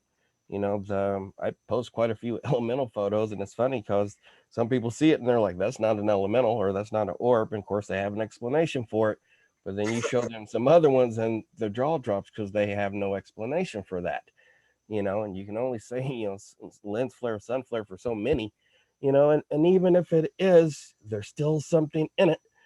But it's for those who are open, they tend to communicate, and when you said near-death experience, when I was 7, I had You one. did. And, there you go. Yeah, and that triggered it, and it is it's been on ever since, and when I was called out here to Sedona, in 2011, and that's when it really it took off, and I had dreams and visions of Mount Shasta, even though I'd never been there. And you know, I had a vision of the cabin. I didn't know where the cabin was at, but sure enough, I found the cabin at the Horseshoe Camp, you know, 7,500 feet. I'm like, whoa, it's a cabin, you know. So a lot of different things have happened. I got stories for you. You know, Grant. Yeah, we have to do an interview. I mean, you've got. Have you been on the ship? Have you had direct encounter? You had Sasquatch encounters, I think, but I have had direct encounters, and I did experience a loss of time up there at Shasta. You know, that was with a group of people, and I told them I was going to fill my water bottle back up, and when I came back, they were all gone. And I said, "There's no way that could be," because literally there were, you know, elderly people, there were younger people, there was a group. But when I got back, none of them had realized I was gone, and it didn't even, you know, dawn on me that, oh my goodness, I had experience, because they even told me that you're going to be alone in the dark holding the light, and I was like, how could that be? And sure enough, I was literally keeping a campfire going, and I was by myself. So everything they shared with me all came true. And you know, I know Melinda, you know, I know of Kim, and you know, I've shared some photos with them too. Well, let's do an interview. Absolutely. I'd be honored to do an interview. I mean, because I was blown away when I saw these photos. I went like, what is this one we're looking at here? You know, that was I'm colorblind, so you know, the green, or yellow, but I kept feeling there was a presence around Kevin. You know, and usually there's a rainbow that appears, and there's usually the green orbs, and it doesn't appear around everybody, but you know, usually I say the green orb is Archangel Raphael, so major healing taking place. And every time that everyone that's up there, you know, just it interacts, you know. There's the rainbow there, right? Yeah. You know, and it just comes through, and I'm like, people's like, it's lens flare. Yeah, it's lens flare. Yeah. There it is again. It's lower this time, just over his head. Yeah, just landed on my head. There you go. Yeah, that's amazing. What's this story about the benches here? What was the story of the benches here? You know, that's where we had contact. You know, back in 2017, there was a group of us up there, and the ship came, and it literally, you know, we were all out. You know, we all woke up really wobbly, and none of us could walk straight or anything. But that is the amphitheater, and that's where, you know, the Sasquatch are very, very active. But not only that, you see the orbs are always active up there too. And we've had multiple different experiences, you know, up there in that amphitheater, and it's pitch black up there, you know. So usually you're walking up there in the pitch black, and it takes some nerve to do that, but knowing that you're, you know, definitely protected, you know. So we go up there, and you know, for anyone's here that would like to show themselves, you know, come forward, and they do. And that year with Kevin last year, they just really showed out, and it was like, wow. Yeah, seeing is believing. Beautiful, beautiful. I'm honored to have you on this show, and thanks for this. And let's do an interview, and we'll show some more. Kevin will acquaint me as to where we're going to go, but I'd love to do one with because you've got thousands of photos. I think we should do a big show on it. I'm absolutely open to it. Beautiful. Thank you, and thank you, Kevin. Thank you, Debbie. Now we're going to go from like 1 million to Debbie's more like me. She's got like 1. How you doing, Debbie? Are you there? Is Debbie here? She didn't show up? Oh, No, Debbie. No, Debbie. Okay, here's her photo. This is in Washington, and she had this thing kept going lower and lower and lower. You can see it's cloudy. There's really no sort of sun out, and someone said it was a lens flare. So I basically got a lens flare, and I looked at that versus that, and I said, nah, I don't really think that's what it is. But she's had some ET encounters. This is basically her only one that she provided me. She may have others, but again, an experience or having an encounter, and was very taken by the photo. She was very sort of took other photos trying to figure out what was going on. Is Linda here? Linda Sotomayor? Yep, just a sec. Okay. Thank you for having me. Well, thanks for coming on. You're going to make everybody envious of some of your photos here. I appreciate that. Thank you. This is your video here. So tell me the story of this video that you're filming here, and then we'll show some of the close-ups. Okay, that video was taken on May 20th, 2 years ago, 2018, up in the Northwoods of Wisconsin. and it was very isolated. It's a very wooded area. It was 10:30 at night, Sunday evening. I was all by myself on the deck. I had been meditating for perhaps 20 minutes, and then I saw movement up to the right, up in the sky, and the movement ended up going to the left, south to north, directly over Clearwater Lake, right over the tree line. And I had presence of mind to get my cell phone and hit record. And I recorded 45 seconds of this vehicle going right over the tree line. Wow. So you had, do you do any stuff with Jeff Sell's group, or have you done C5 stuff? Protocols? No, sir, I have not, but I was wondering where he is located in Wisconsin. We'll get him to display it. He'll put it in the chat box, or in the chat box, and you two can link up, because he does see 5 events there. Is this your only experience in life, or is these other photos you have? You know, I've had other experiences also, but this was actually the first sighting and the first confirmation, and the video has been authenticated by 2 different labs. And I sat on it for the past 2 years. I'm finally sharing it. This is really, I shared it for the first time Sunday. Beautiful. Well, I'm glad you shared it with us. I mean, because, and I almost missed you because you sent it to me, and then I started getting inundated with stuff, and we just finally got this together a couple of hours ago. What are we looking at here? Is this your house?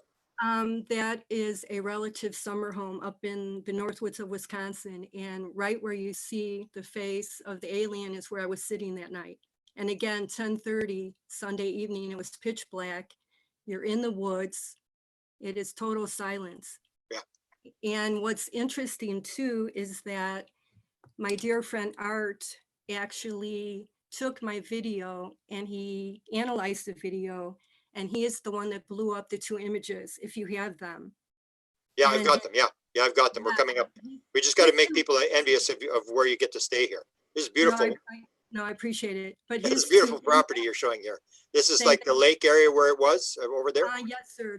That's actually Clearwater Lake, and that is the house. I was actually facing east. I was sitting right on the deck. Okay. And it went directly south to north, right over Clearwater Lake, right above the tree line. It was amazing. And again, my friend Art, when he analyzed the video and he blew up those 2 images, they appear orb-like. But what is interesting is if you take my phone and check out the video itself and enhance it, it is more diamond shape. I can see clearly a diamond shape. And I felt a communication. I felt they knew that I was going to be there, and I was allowed to take the video for whatever purpose. I have no idea. Have you been interested in UFOs most of your life, or was this what triggered it? At least 4 decades. Any childhood experience? Have you had a near-death experience? Anything like that? I have. When I was younger, yes. In fact, I just learned about it from my older brother. He told me some stories. There you go. And I guess I'm actually blessed to be here. Yeah, that's what I point out to people, that when you start looking at the data, you start seeing these patterns that repeat over and over and over again. And I will maintain till the day I die that until you talk to the people who are interacting with this phenomena, like you and the other people that are on here tonight, you are totally wasting your time. You have to deal with the people who are interacting with the intelligence behind the phenomena. Agreed. Here's the front, and now we're going to get to the photos here. This is the blow up that was done. Yes. Of the object, and it's the blue. You're going to see this in this orb video that we're going to have, the healing video in Winnipeg. It looks almost identical to that. The Winnipeg one's a little more defined. There's that one, and then this shape here. And so you couldn't see the pulsing when you were watching it? You know, I could not. I was by myself, and I was just honestly in a state of shock. And I just remember being conscious of keeping the camera focused and trying to get it on camera. And thank God I did, because to just share this, nobody would really believe it. Yeah. You know, Wow. now I have the video, I have pictures. Now you take your camera wherever you go. I do. Yeah. And it's really special, I must say, up in the Northwoods of Wisconsin. It is Beautiful. magical. It's mystical. It's a very, very special place. It's Beautiful. very unique, very, very isolated, good people up there. Beautiful. Near And I'd like Canada. to, if I could, yeah, very much so. And I'd like to send a shout out to Starlight. It's a group in Chicagoland. Beautiful. Stacy is a member, Stacy McCardle, you mentioned her earlier. Yeah. My friend Mark, my friend Art, Roxana, Jim Peniston, they've all been so supportive and so helpful to me, and I'm very grateful. We This have is not Diane O'Connor. Is she a member? Because she's on here in a minute. I'm not really sure. Okay, no, so yeah, but that is a big group. It's pretty, with Jim Peniston there, it's a pretty popular group. I see a lot of their postings. You know, Jim is incredible. You know, you have to just spend a minute with him to realize that he's humble, he's kind, he has integrity, he's a good man. And he's to be believed. Yes. Beautiful. Yeah, I'm honored to have met him, and so I agree with you there. Thank you for sharing. You're And welcome. if you get some more, let me know, and we'll put them up. Thank you, Grant. Beautiful, Linda. Candace, is Candace here? We're moving to Boulder, Colorado here, which is the consciousness capital of Colorado. Is Candace here? Yes. Here, Candace, here we go. Candace has been on a lot of my rabbit holes. I have a rabbit hole. We don't have one this Saturday, but maybe a week Saturday we'll have a rabbit hole. And Candace is a former client of Bud Hopkins. She's got some of the most incredible stories, weird stories. That's why I like her so much. She has lots of weird stories for me she was a former singer, and this part of the story we're going to talk about tonight has to do with the singing. So you maybe can describe a little bit about this. We don't have the clarity, because you described that there are different colors and stuff, and we aren't able to pick it up on here, but can you describe what's going on, Candace? Yeah, so this was in 2011, and my best friend had just passed away, and I was just in my bedroom, and I had this digital camera that I hadn't done much with. I had just gotten it, and I thought, you know, I just had this feeling like just start taking pictures. So I started taking pictures, and then all of a sudden this one showed up. And if you zoom in, which you can't, I guess, here, but No. if you zoom in, you can, there's just a ton. They're just all over the place, and they're all different sizes. And there's one in the closet too. There's a bunch in the closet, a lot of them in there. And then there's one on one piece of clothing that actually morphs in the next picture. So yeah, so there you can see it. Well, I can't point it out, but it's a really bright blue and white spot there on the clothing in the left of the rack of clothes. You can see it there on the shoulder up there. I don't know if you can see that. And oh yeah, I can see it. Yeah, there's about five over. It's on the brown thing. Yeah. Yeah, the rest of them left except that one, and there were two other ones. There's one on the door, and if you go back to the other picture, you can't see it now, but it's kind of down there. There's a small dot underneath a bigger one, and that's two of them together. They're just like a team, just like two of them. And so when these disappeared in the next photo, that blue one was bigger and brighter. See, you can see it's bigger and brighter there than it is in the other picture. And so that one kind of got amplified. And then there was another one. It was a tiny little red dot. And I've seen these many times in different orb pictures that I've had. And for some reason, when I asked about like, what are those little bitty ones? Sometimes they look like squares, you know, they're just little tiny ones. And I was told those were the directors. And so I thought those two little tiny ones together must be a team. Yeah. And I think you would agree with me that when you zoom in on these things, they actually start looking more and more complex. Oh yeah. The more you zoom in on them. Definitely, yeah. And Can they're all. can you tell a little bit about the story about the connection to your friend with the record? Because as I say, you always have these bizarre connections to. It's a story within a story. So tell that part of the story. Yeah, so he had passed away, and I went with a friend up to Crestone, and we did like a Bardo meditation for 10 days for him.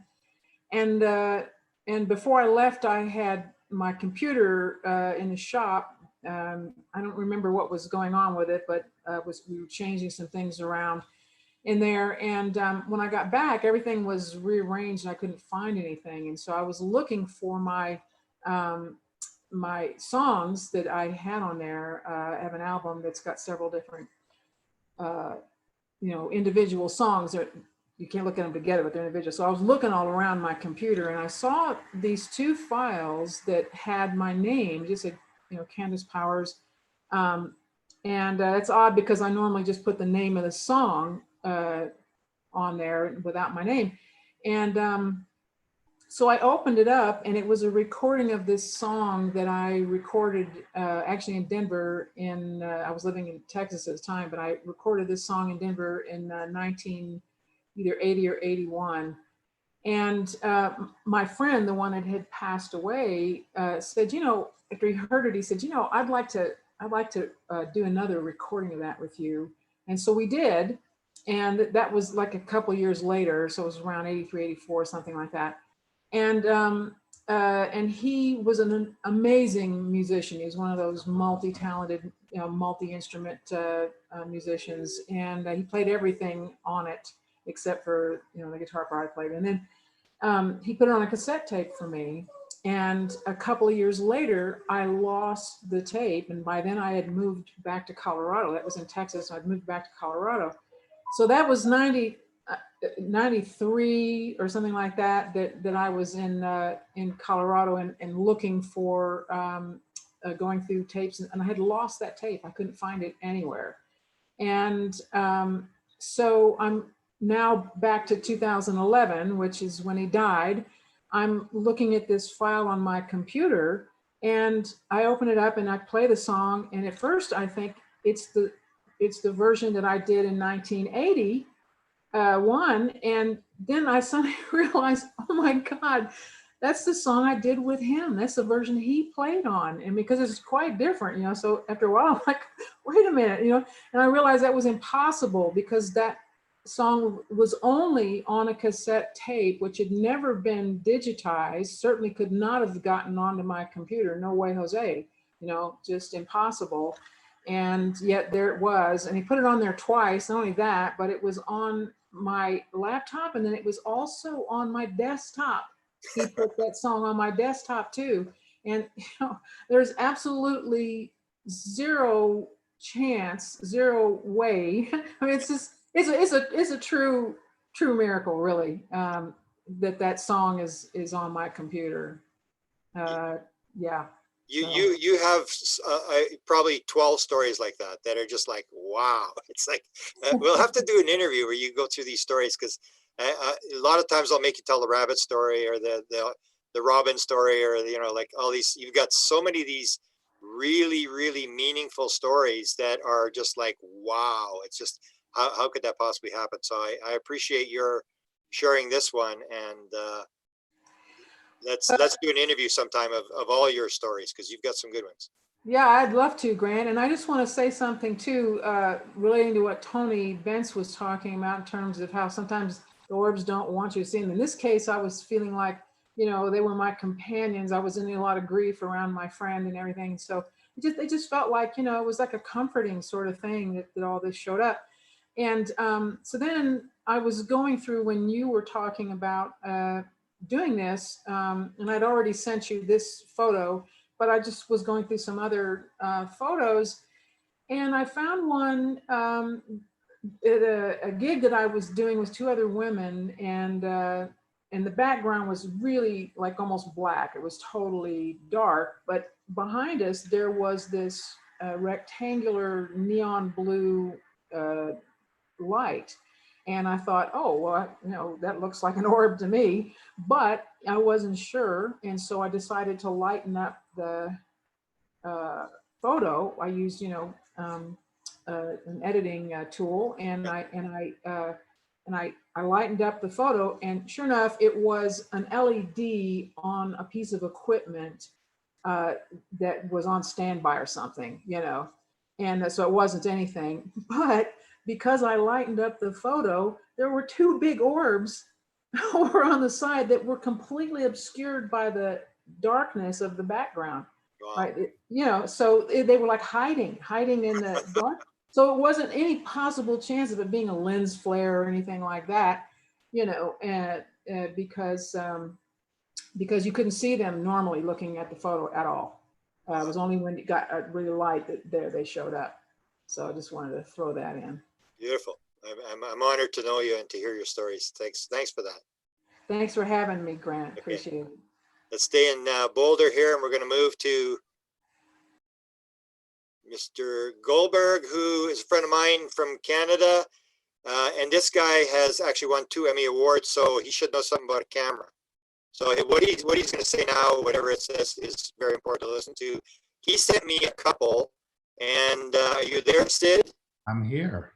Beautiful, and I appreciate you always have the best sort of view when you're on our rabbit holes. You have the best sort of camera view in your background and stuff, and you sent some really, really good photographs here. So let's go through them and you can describe, and maybe I want to hear your take on what you think might be going on in terms of orbs, because you've done a lot of study in paranormal stuff, doing actual research. So well, let me say first, and this is a photograph I do want to talk about, okay. But I do want to say first that the invisible universe is equally real to the formed universe that we all focus on. And we're very uneducated about other realms and dimensions because we're so grounded in 3 dimensions. So maybe with this crowd, it goes without saying, but for many viewers who are exploring the topic, I think it's an important thing to say, because the more we talk about these things, the more it's okay to continue talking about them. So I want to thank you, Grant,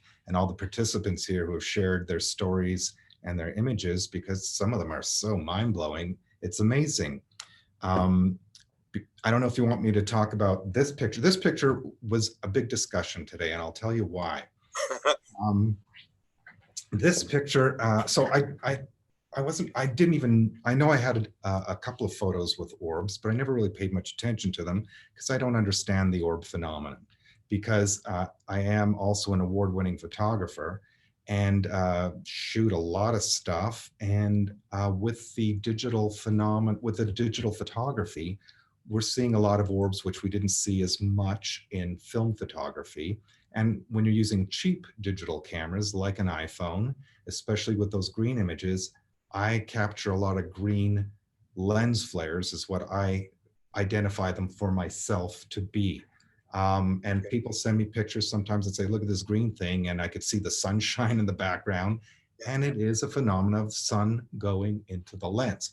That said, there's some funky images that are captured that I'm convinced are orbs, including some video Skype interviews I've done with people like Kate from Norway, who has that great abductee story. And when her and I talk on Skype, not only in the background, but you'll see it come in front of her face, in between the camera and her face.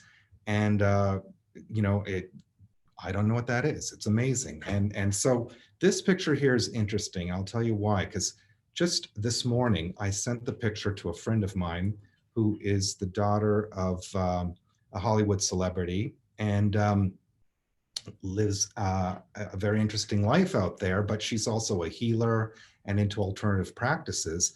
And I said, hey, here's a picture. What do you pick up on with this? Is it an orb or is it dust?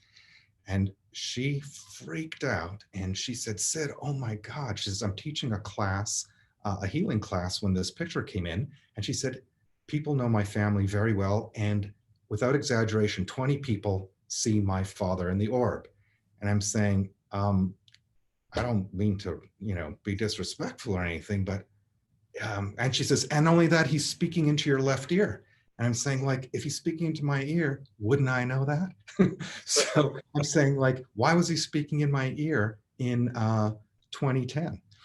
She says, no, he wasn't speaking into her in 2010. He's timeless being. We're not in 3 dimensions. If you're seeing it now, it's happening now. I said, fair enough. I totally get that.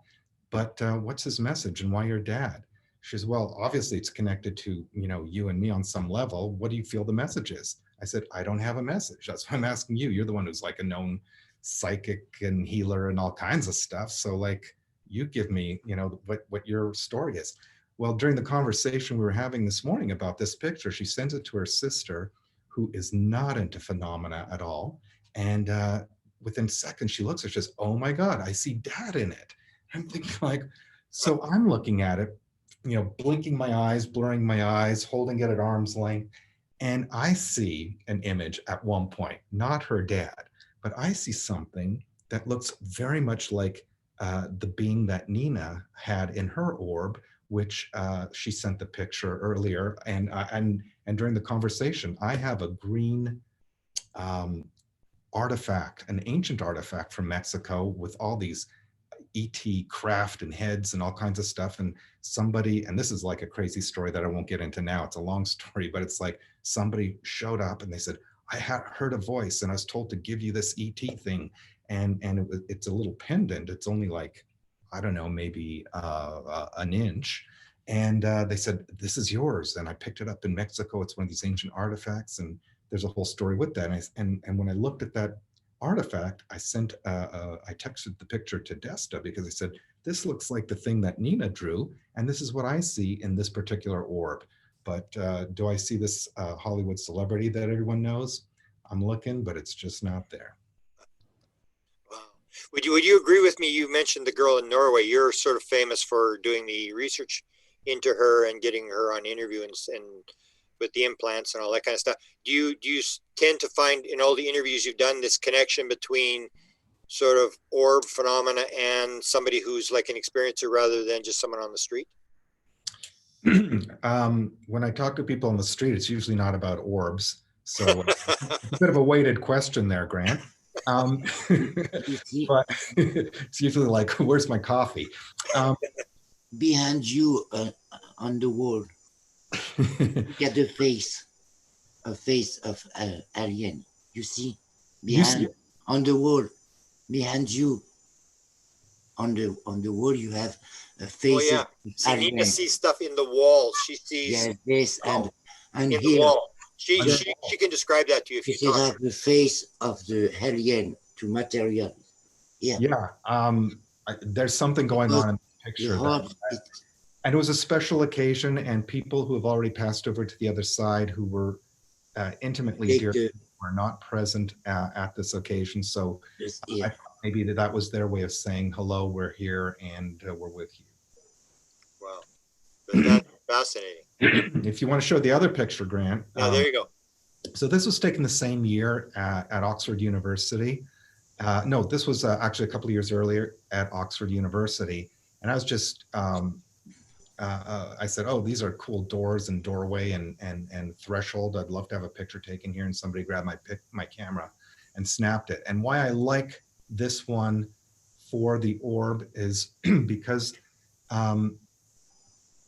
my own personal doubt, even with my own photographs and seeing a lot of backlight and strong lighting from above for orbs or flash photography, this was natural light. It was in the shadows. There wasn't a light source that could have given a flare or any kind of thing.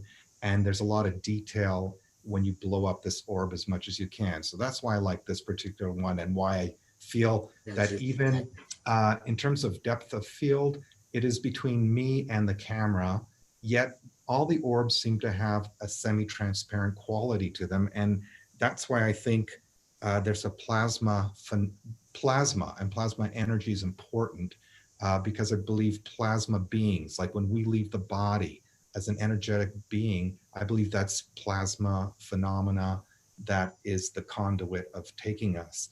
And to see these orbs and some of the beautiful ones that people provided today, it almost looks like there's an electric staticky charge around some of them. Like whose picture was it? I thought Jeff had a great video. And when you look at it, or it was a still, it almost felt like an electric charge. And a lot of people's pictures, including this one, have that around it. So I'm doing research right now into a project that has to do with the plasma universe. And I think plasma, or the life force energy, is what we're seeing in some of these orb images of beings from another dimension. Yeah. Fascinating.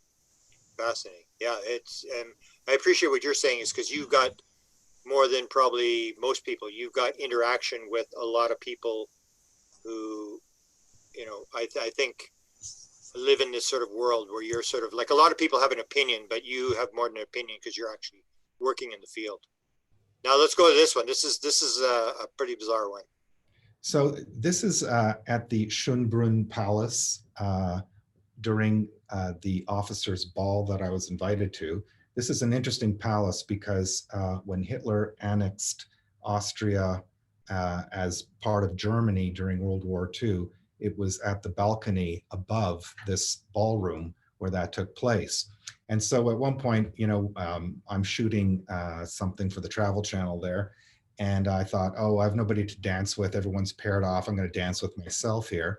And one of the guys from my crew grabbed my camera and snapped the picture.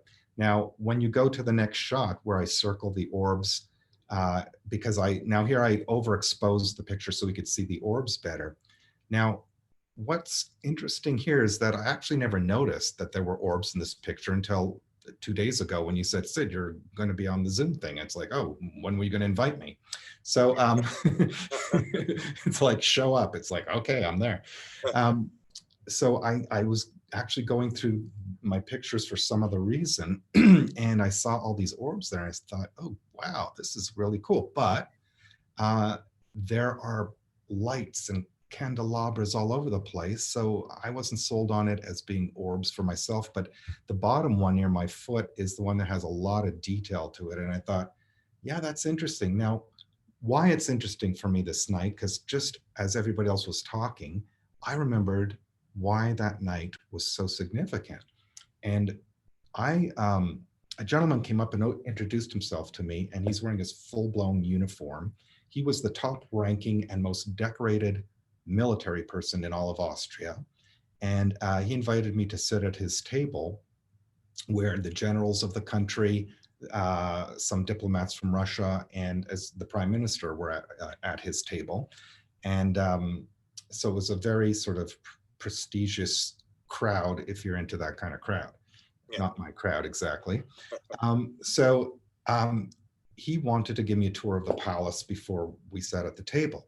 So I'm walking with this decorated guy, and most people are in their uniforms there. I'm in a tuxedo, and some of the people are in tuxedos, but the majority of the people there it was a crowd of maybe 2,000 people, were in military attire, all showing their decorations. And as we walked through some of the hallways, I had some kind of alternative experience. We're walking through them, and there were a bunch of young soldiers who were leaning on the wall. And as I'm walking down the hallway with this gentleman, with this leading military person, they stand up to attention and they salute. And some of them are holding cigarettes. And the way they were holding the cigarettes remind me of the old TV show Hogan's Heroes, where they're holding the cigarette, like, you know, not through the, I don't know how to describe it, but with the thumb and finger. As if like, very interesting to smoke this way.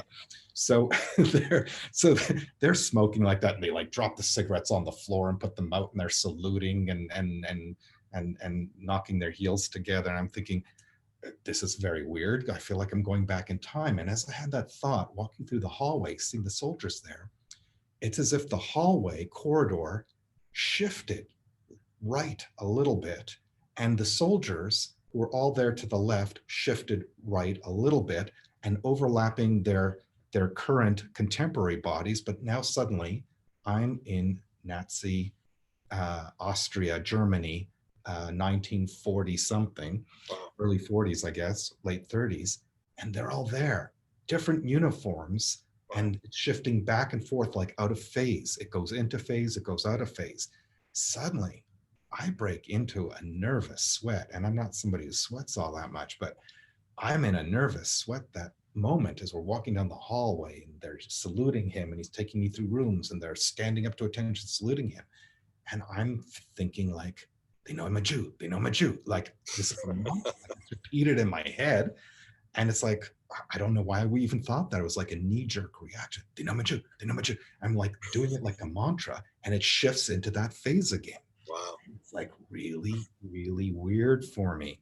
And I don't understand it, but it was a funky experience. And I've had a lot of funky experiences in my life, but this one was like, and I haven't remembered it in so many years, but this one really had my heart rate up. And we're taking me through, and then he wants to bring me to the table, but my heart was racing so much. And the last thing I wanted to do was sit with some of these old cronies who like probably go back to the Third Reich. And the last thing I wanted to do was sit at their table with my heart racing and saying, "Ja, das ist Herr Goldberg." So, like, so it was very, very weird. And then so I go to the dance floor afterwards to hang out with my buddies and try and reconnect to my energy center and joke and have fun with them in the way we normally do. I'm dancing by myself, and here are the orbs that are a summary of that crazy evening. Wow.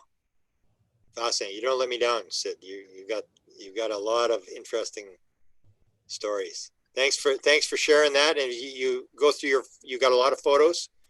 And if you come up with the answer, I'd like to know. I think if you're going to do something on plasma, I'd be interested to see that, because it's you're one of the guys that's actually working on it, I think.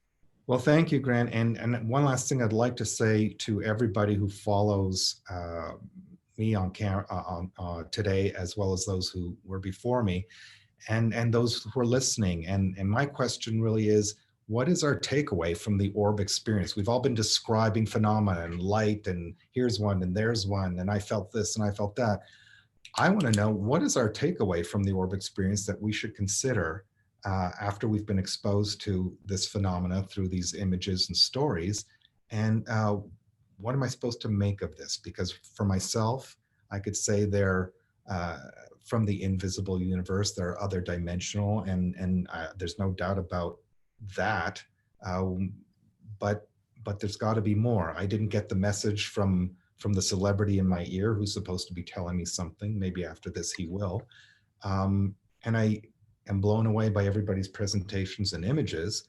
But what is the takeaway we should all walk away with today from this? And with that, I'll leave you all, and thank you. Thank you, Sid. We'll have a question and answer next week. So if whoever on the panel wants to come back to answer questions, we'll get more into the nuts and bolts of what this all means. Fantastic, and thank you. Beautiful, beautiful. Now we go back to Winnipeg. This we did this demonstration. I've just put some of the photos. Miles, I'm right here. Okay. Janet, Miles, are you there? We're here. Beautiful. Okay. We had you at the Winnipeg group, or no, I showed these on a rabbit hole, I think. We're going to go through the photos you showed before. And I think yours are significant because you have some of these orb photos where half of the picture has orbs and the other half doesn't. So you can't say it's dust, because otherwise the whole photo would be done. So you're in an area. This is Lower Fort Garry, which is where the province of Manitoba starts. For people who aren't aware, we live right above North Dakota, and your farm is right across the river from this very famous place where the first Scottish settlers arrived into Canada.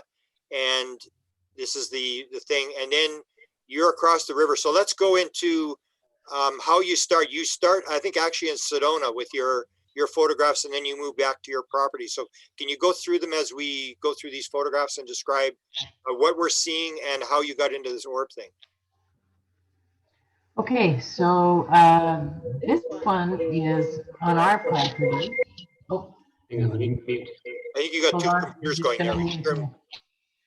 There we go. Computers. Yep. So this one is on our property, and I can just go out in the evenings, and you just have the feeling of what evenings to go out, but mostly every time I come back with something. So the interesting thing about our property is, because it's across the river from the fort, I think a lot of the First Nations people probably were there and trading with the fort. Also, our land is, as we were told by the neighbor, it's a buffalo wallow. So the animals, which of course migrate in the ley lines, would come there to wallow in the wallow, and so I think there's energy there for that reason. Miles, do you want to talk about this? Well, that's just a picture in our backyard, and the bright red thing is not an orb, it's a light in the background. Yeah. But these were people. I had a picture on my desk at work, and the girl you see in that parka walked into my cubicle one day and said, "Wow, what's that?" I said, "Well, I think it's orbs." And she said, "Wow, could we come out?" And anyway, we got together and we did a little bit of exploring in the backyard, and these are pictures that we shot while we were here. And her partner James is First Nations, so she's Métis. Yeah, so he really understand and felt the energy when, you know, he was seeing it a little bit. I think when we were there, we didn't see it; we saw it on the camera. So it's an interesting. I think there's lots of history on this land, so you know it's kind of interesting that way. Wow. This was a shot from Sedona, and we went down to Sedona in the fall of 2016, and we were able to get an evening with Tom Dongo, and he took us out and we saw some incredible energies over Mingus Mountain, and then he took these orb pictures, and he was just a fabulous wealth of knowledge. Miles and I have both had paranormal different experiences previous in life, so that's why we looked up Tom when we got to Sedona, and he was originally told us he was retired, but he would come out of retirement to take us out for this evening. And he was just, he's amazing. So he took these pictures. And those were taken sort of in the same area that Kim Carlsberg, I showed at the beginning, the Kim Carlsberg photos. They were taken the same. We were gone then, Grant. We had trouble with our internet, so. Yeah, we missed the first hour. This is south of Sedona. Okay. In the desert. Yeah, it's in one of Tom's spots that he knows, and I think they're attached to Tom. He said he figures they're entities, like conscious entities, as do I, because I think they're attached to him, because we showed up and he always gets orbs, and then when we get there, there's lots and lots of orbs. So that's very cool. That's where I sort of think you got to look at the person that's involved in either the camera or in the photograph, that there's always seems to be some sort of connection. It's not just ordinary people. Yeah. This one here is. That's in Sedona also. So like if you look at the pictures, in sequence, right? And they're taken, say, 15 seconds apart. You can see the orbs always change, so it's not dust. You can see movement. There was one series of pictures. I took 12 pictures within 1 minute. Wow. 8 of them had orbs. 5 of them had nothing. There you go. Yeah, that's critical. Where you're getting. And the orbs that were in the 8 of them were not consistent. They were completely different. Right. If you saw Mike Patterson, if you saw his from Ontario, he described the same thing. You'd take 6 or 7 photographs, it'd be completely clear, and then the 8th one would be have the orbs, and then it would go back to clear again. Yeah, it's pretty fascinating. That's a Sedona picture also, and we love this because you can see orbs inside of orbs. You can see different colors, far and near. Like, yeah, it's amazing. So I think these are at our place. That's our backyard. Yeah. Okay. Keep going there. Yeah, this is where it gets really weird here. These are all orbs. This cloud stuff here. Yeah, this is interesting, and I call them clusters. Yeah. But these started showing up after James and Karen were out here. But that's the night James and Karen were here. Okay. Okay. So, and he feels that he called them souls, and he's really sensitive to energy, and yeah. So you know, it's the one I like. This one. I know. This is the best one, I think. Is it shows this idea where half of the photo is clear and the other half has these orbs. Yeah. And lots of them. Dust doesn't act like that one. I know, it's just crazy. We were just thrilled to get these pictures. So. Yeah, that's one of the better ones I've ever seen. And that was just north of Winnipeg. And you're going to do the Winnipeg. Some of the Winnipeg group will be looking in. If we had once the virus thing goes down, you are going to offer to have the Winnipeg group come out there for a Skywatch thing where people could take photographs on the property? Because you're only, what, 20 miles out of the city? Yeah, we're just up by Lockport, and because of this energy stuff, and Miles and I both had previous paranormal stuff, I'd really like to do something with a meditation or a sea SETI, because we don't have experience with the sea SETI, but we know the energy is here. So if we could bring in people with experience, it would, right, for the group, it would be a wonderful way to learn. Beautiful. So We will do that. This is your property again. This is the, that, Aboriginal. that orb above James' head is not a scar. That's an orb. yeah, so that's yeah, James and Karen. So you know, the stuff is here, and I think the sharing is so important. We can all learn, and so this is an interesting one. I sent this off to Tom Dongo, and he said he's starting to see a few more clusters like this, but that's an interesting one. When you start to see, you can see the movement in the clusters. That was the first cluster that we actually captured. So yeah.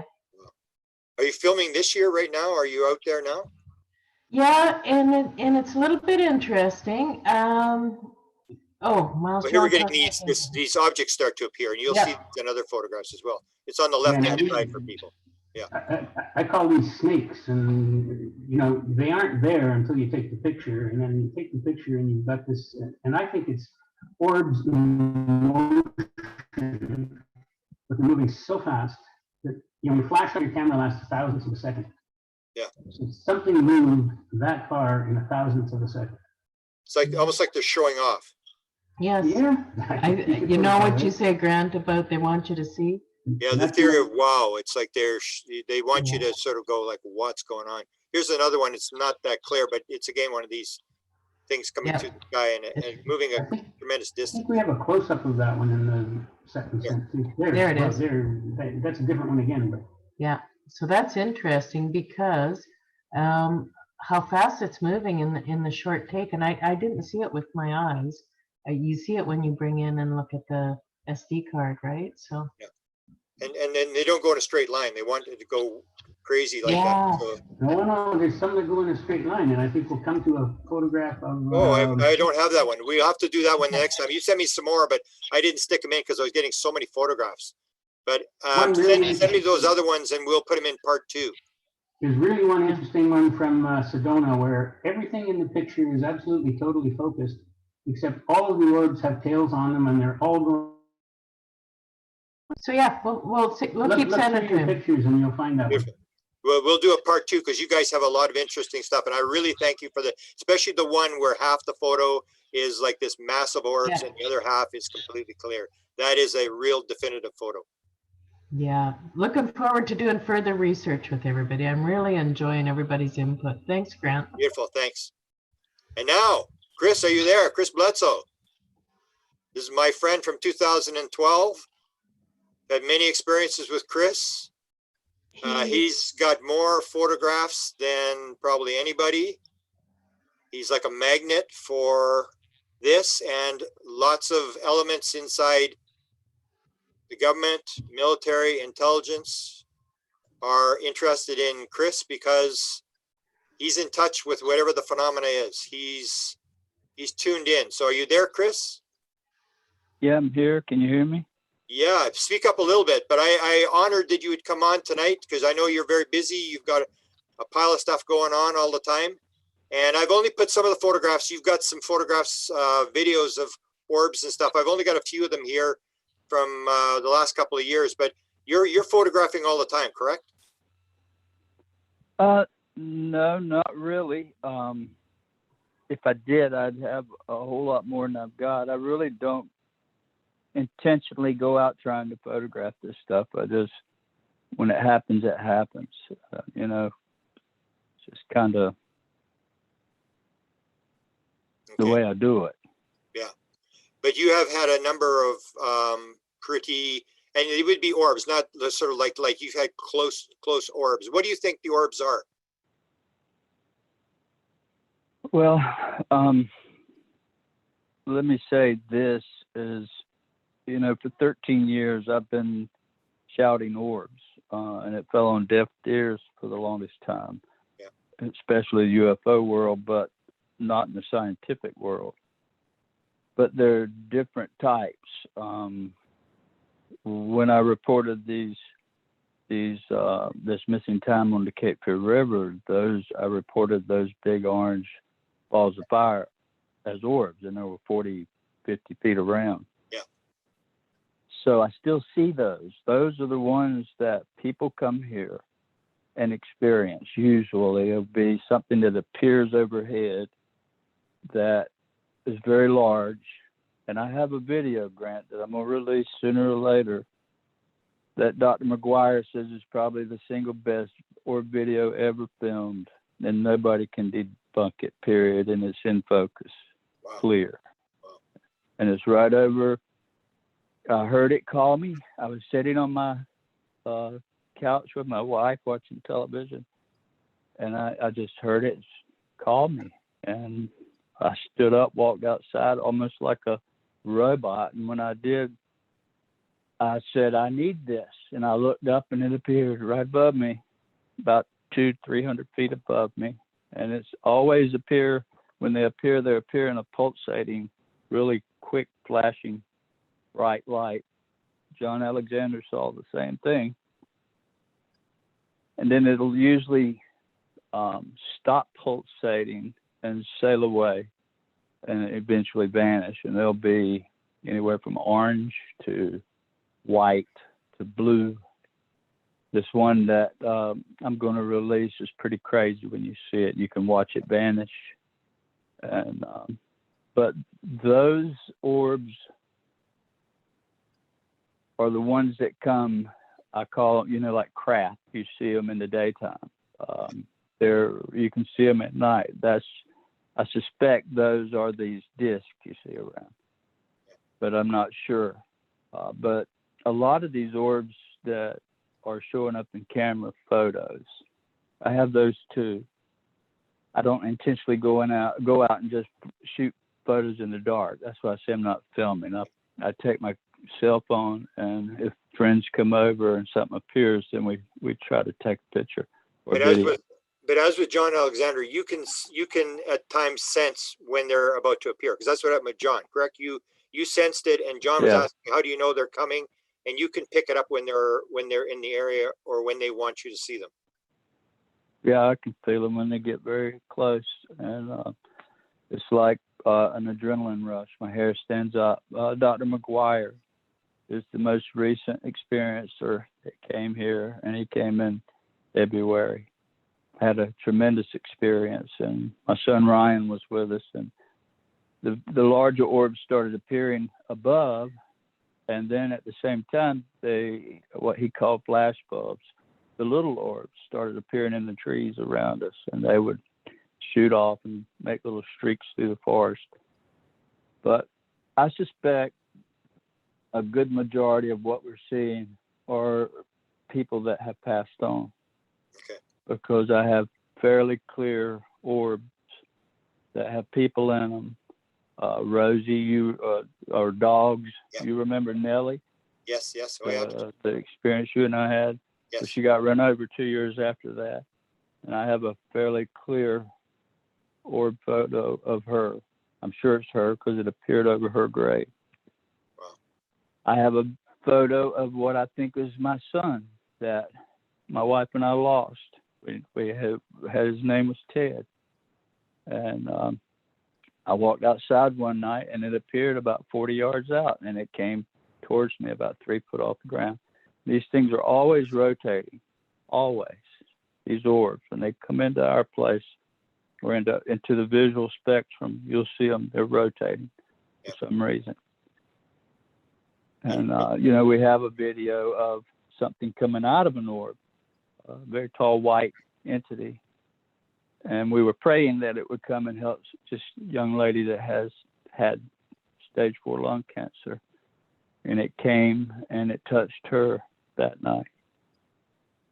So it's a myriad of things, Grant. I don't think we could wrap our head around it. Yeah. But I feel like the world we live in is an illusion. It's a short time span that we stay here. The human beings, about 50 or 60 years on average worldwide, is spent here by humans. But if you believe in eternal life, which I do, I'm sure we step out of this body into an orb. Yeah, and you've had 2 near-death experiences, correct? So you're in that pattern of yes. And you've had some pretty dramatic things. You've lost a child, you've lost a wife, you've sort of had sort of an up and down life. You had Crohn's disease that was cured. You've got quite an incredible story. Can you see the photo? Can you describe this one with the beam? Because we saw this earlier. This beam. What happened on that night with this beam coming down? Well, these orbs, sometimes when they come into the visual, they'll fly away if you make a move towards them. And this is one of those incidences where it appears down low and it's shot off in a streak. So you can see where the brightness is. Yeah. Wow. Now there's a video, I think I sent you one, of an orb that appears rotating, and the girl standing shoulder to shoulder with me was taking it with her cell phone, and you can hear her say, "Wow, I finally got one." And the reason she said that is because there's a half a dozen other people there that were seeing the orbs at the same time. Yeah. Okay, hang on. That was Ron. This is later on. We're going to show. I'm just referring to this thing of light coming down. This is a guy we're going to describe shortly. Where have you had this thing where light is coming out of the sky or light comes down? Well, other than lights flying around, not like that necessarily. Okay. But describe this one. This is an orb experience, right? This related metal that you have. That is a 40-foot orange orb hovering about 100 feet up over the driveway, and it was dripping molten metal. That piece Tom DeLong has. And you scraped it off the driveway, yeah. And there's more of that has been studied. And, I remember when I was looking at the metal, you were saying they weren't extruded, they were dripping, and then you finally explained to me what you meant by the dripping. That you were pretty close, and you picked up this material. Do you think that was sort of on purpose, that they wanted you to get? Do you agree? Like you and I discussed this thing about the gifting field. Do you believe that the metals that are being dropped are being gifted?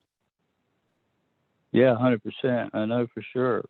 That comes from a mutual friend you and I have, and I'll say no more about that. But Yeah, that's interesting. But yes, all of them are gifting. They're very benevolent, very friendly, a lot of times very childlike, and you don't get pictures without them giving you the opportunity, and you don't. Anything that's that we get from them, they give us. Much is fact. And here's a thing of the mist. This happens around what I used to call the burning tree. It's in the backyard, and we won't get into this whole story about the tree, but it's a kind of a special tree. And you guys you had university people coming down there, and various people doing experiments, and you're starting to pick up stuff. And this is this mist that you started to pick up. Yeah, that got to be pretty much a talk around. Jim Semivan came when that happened that night right there.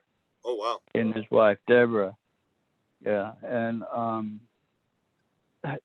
all I can tell you is that if you look in that tree, you'll see shirts and photos and all kinds of personal possessions, and that was from people around the world, literally around the world, that sends me stuff. I have stuff here today from Australia that need prayer, that need a healing, that have terminal diseases, and somehow or another, people have experienced positive results from putting stuff in that tree. And I really believe it caused this being, you see this entity, an elemental, to protect it there. So it's always around the tree. It's wrapping itself. You can see the smoke where it wraps around and around.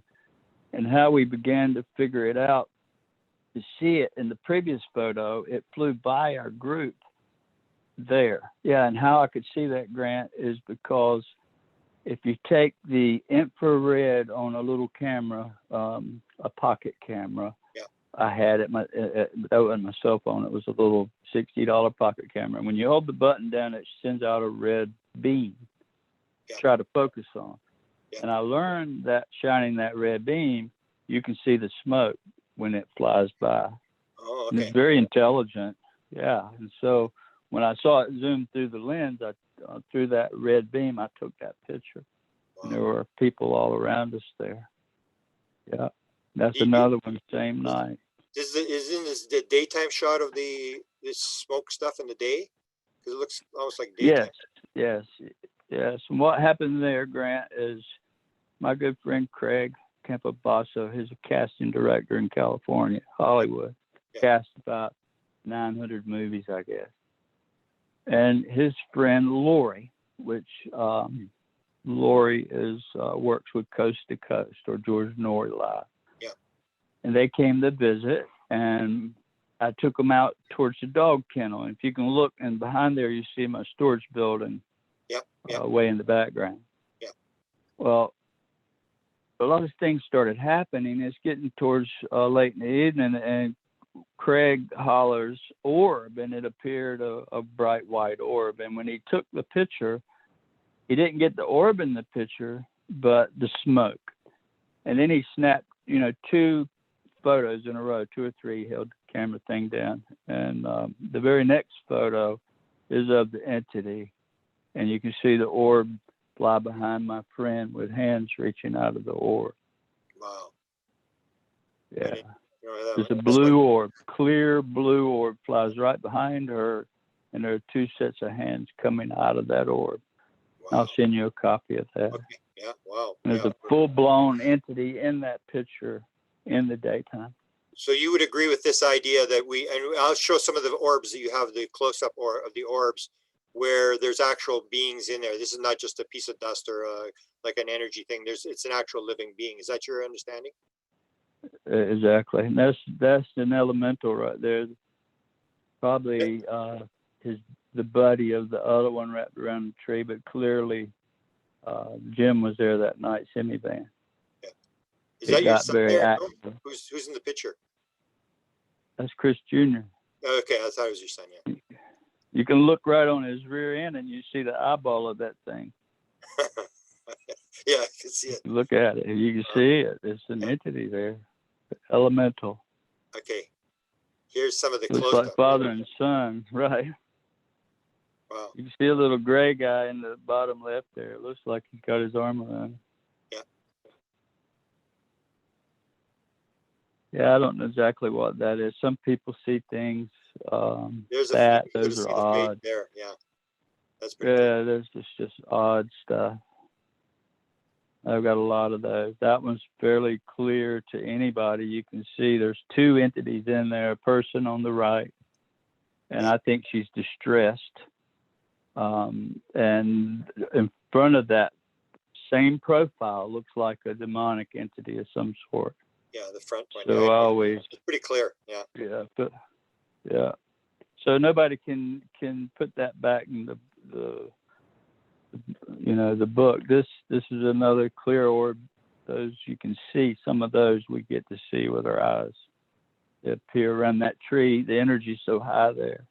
Are you still have people coming to your house all the time? Because you were pretty, like, you have the people think that you have some healing ability.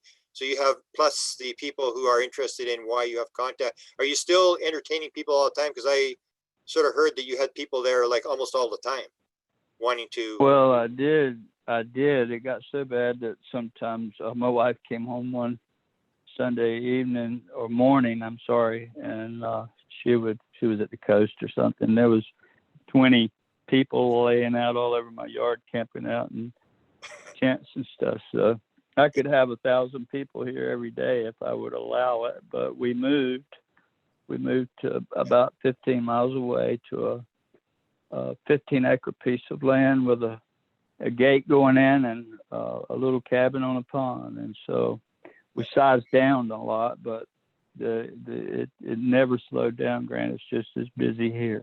I will say from my own experience, you were the absolute, you and your wife and your kids were absolutely the best hosts you could possibly be. Your kids all talked to me about what they had experienced, even Chris Jr., who hadn't really talked. And I appreciated the days I spent with you. You were a wonderful host in terms of describing. You didn't ask for anything. You just wanted someone to acknowledge the fact that you had the experience you said you had. Absolutely. And that's, you know, I turned $9,000 down on that original Discovery Channel thing because, and I never told that, but I've never made a penny, never written a book, never asked for a dime. And then people come to my house to want to see it. And I open my arms to them, and I don't charge for it because nobody owns this, nobody. And that was something that my friend Jim Van told me. He said, you know, tell your story. Nobody owns this. Beautiful. So that gave me the courage. What are we looking at here in this one? Is this your new place with the lake? No, that's the garden. That's the garden. Oh, that's the tree. Okay, yeah, the garden. Yeah, and that was a tree at the other corner of the garden. Same type of tree as the burning tree, but it was a different one. Okay. Yeah. Yeah, you dug up your whole backyard and put in these. And were you still getting the huge vegetables? You had like unbelievable ability to grow stuff, I remember. Yeah, it was crazy, wasn't it? They say corn is knee high 4th of July. I had 10-foot tall corn in June. But you did have the ring under the tree, the burning tree. You had that huge ring where there was a couple of rings, UFO rings, right? There was 3 of them, yeah. And wherever they landed, Chase Klutsky came out and documented that, by the way. And that's where the further you moved away from those rings, the lower the vegetables got. Yeah. 20 yards away, they would be 3 feet tall, and where those rings were, they'd be 7 feet tall. Fascinating. It was that drastic. Fascinating. Yeah. Oh, this is I'm talking about, that's the other one here. Here's another orb photo from your collection. Yeah. That's the old one. I never really share much. Did you take that one? Yeah, I took that in the broad daylight. Wow. That video of that, by the way. Wow. I have a lot of video in the daytime. I took that. That was about 150 yards away. I don't know what it was, but it appeared. Looked like a slinky in the air. Wow. That was with a cell phone, you know. Yeah, that was a scary one. Yeah. The orb with the demonic face, yeah. It was in the middle of the pond. There's the one with the 2 hands coming out. That's the blue orb that flew. When the smoke appeared, it flew behind Lori and was reaching towards Craig and I. I was standing beside Craig when he, shoulder to shoulder when he took the photo. You've had a lot of professors and people who are knowledgeable, whatever, intelligence, government. Do they understand anything about what's going on here? Or are they just listening to you? Are they trying to get you to explain? Well, that's 90% of it. But 10 years ago, let me say this: 13 years ago, 14 next January. So it's been over 13 years ago when the river thing happened. Yeah. Once we got home, and as days started progressing, that's when the orbs started appearing. These little orbs, and I'm telling everybody, orbs. I'm seeing orbs, blue ones that are, big as a basketball, flying through the trees and hanging out for a half hour and scaring my kids and my wife. And we would see all kinds of orbs over the house, big as 40 feet to some big as a firefly. But the orbs started appearing after that experience, and I began to share those with my friends that came from the aerospace industry, NASA. And they were really involved, interested in these things, and gave me some advice. And so I've been studying these for the last almost 12, 13 years, hard, and have a lot of people that come and see them. The latest was Dr. Bob McGuire, and he's a really big deal. This guy is head of the Hume Center for National Technology for Virginia Tech.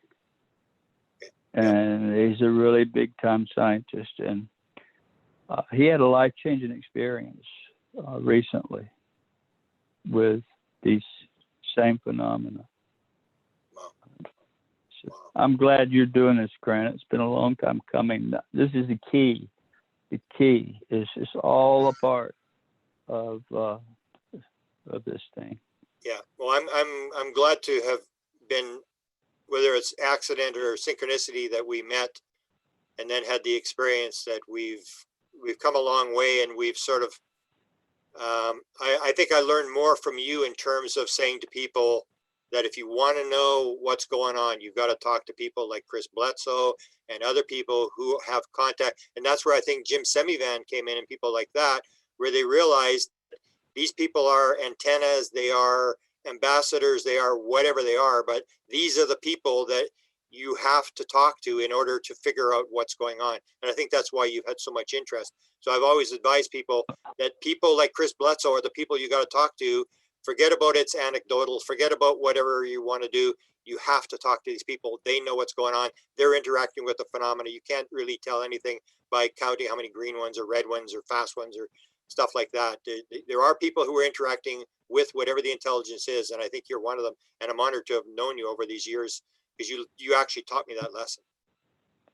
Well, I appreciate that, Grant, and I feel the same about you. And it wasn't by accident. It was 100%. It was 100%. Let's say created by the lady. Yeah. And I know that to be. I know that she put our paths together, because it's not about me or you. It's about the world and awakening. This whole world is in darkness right now.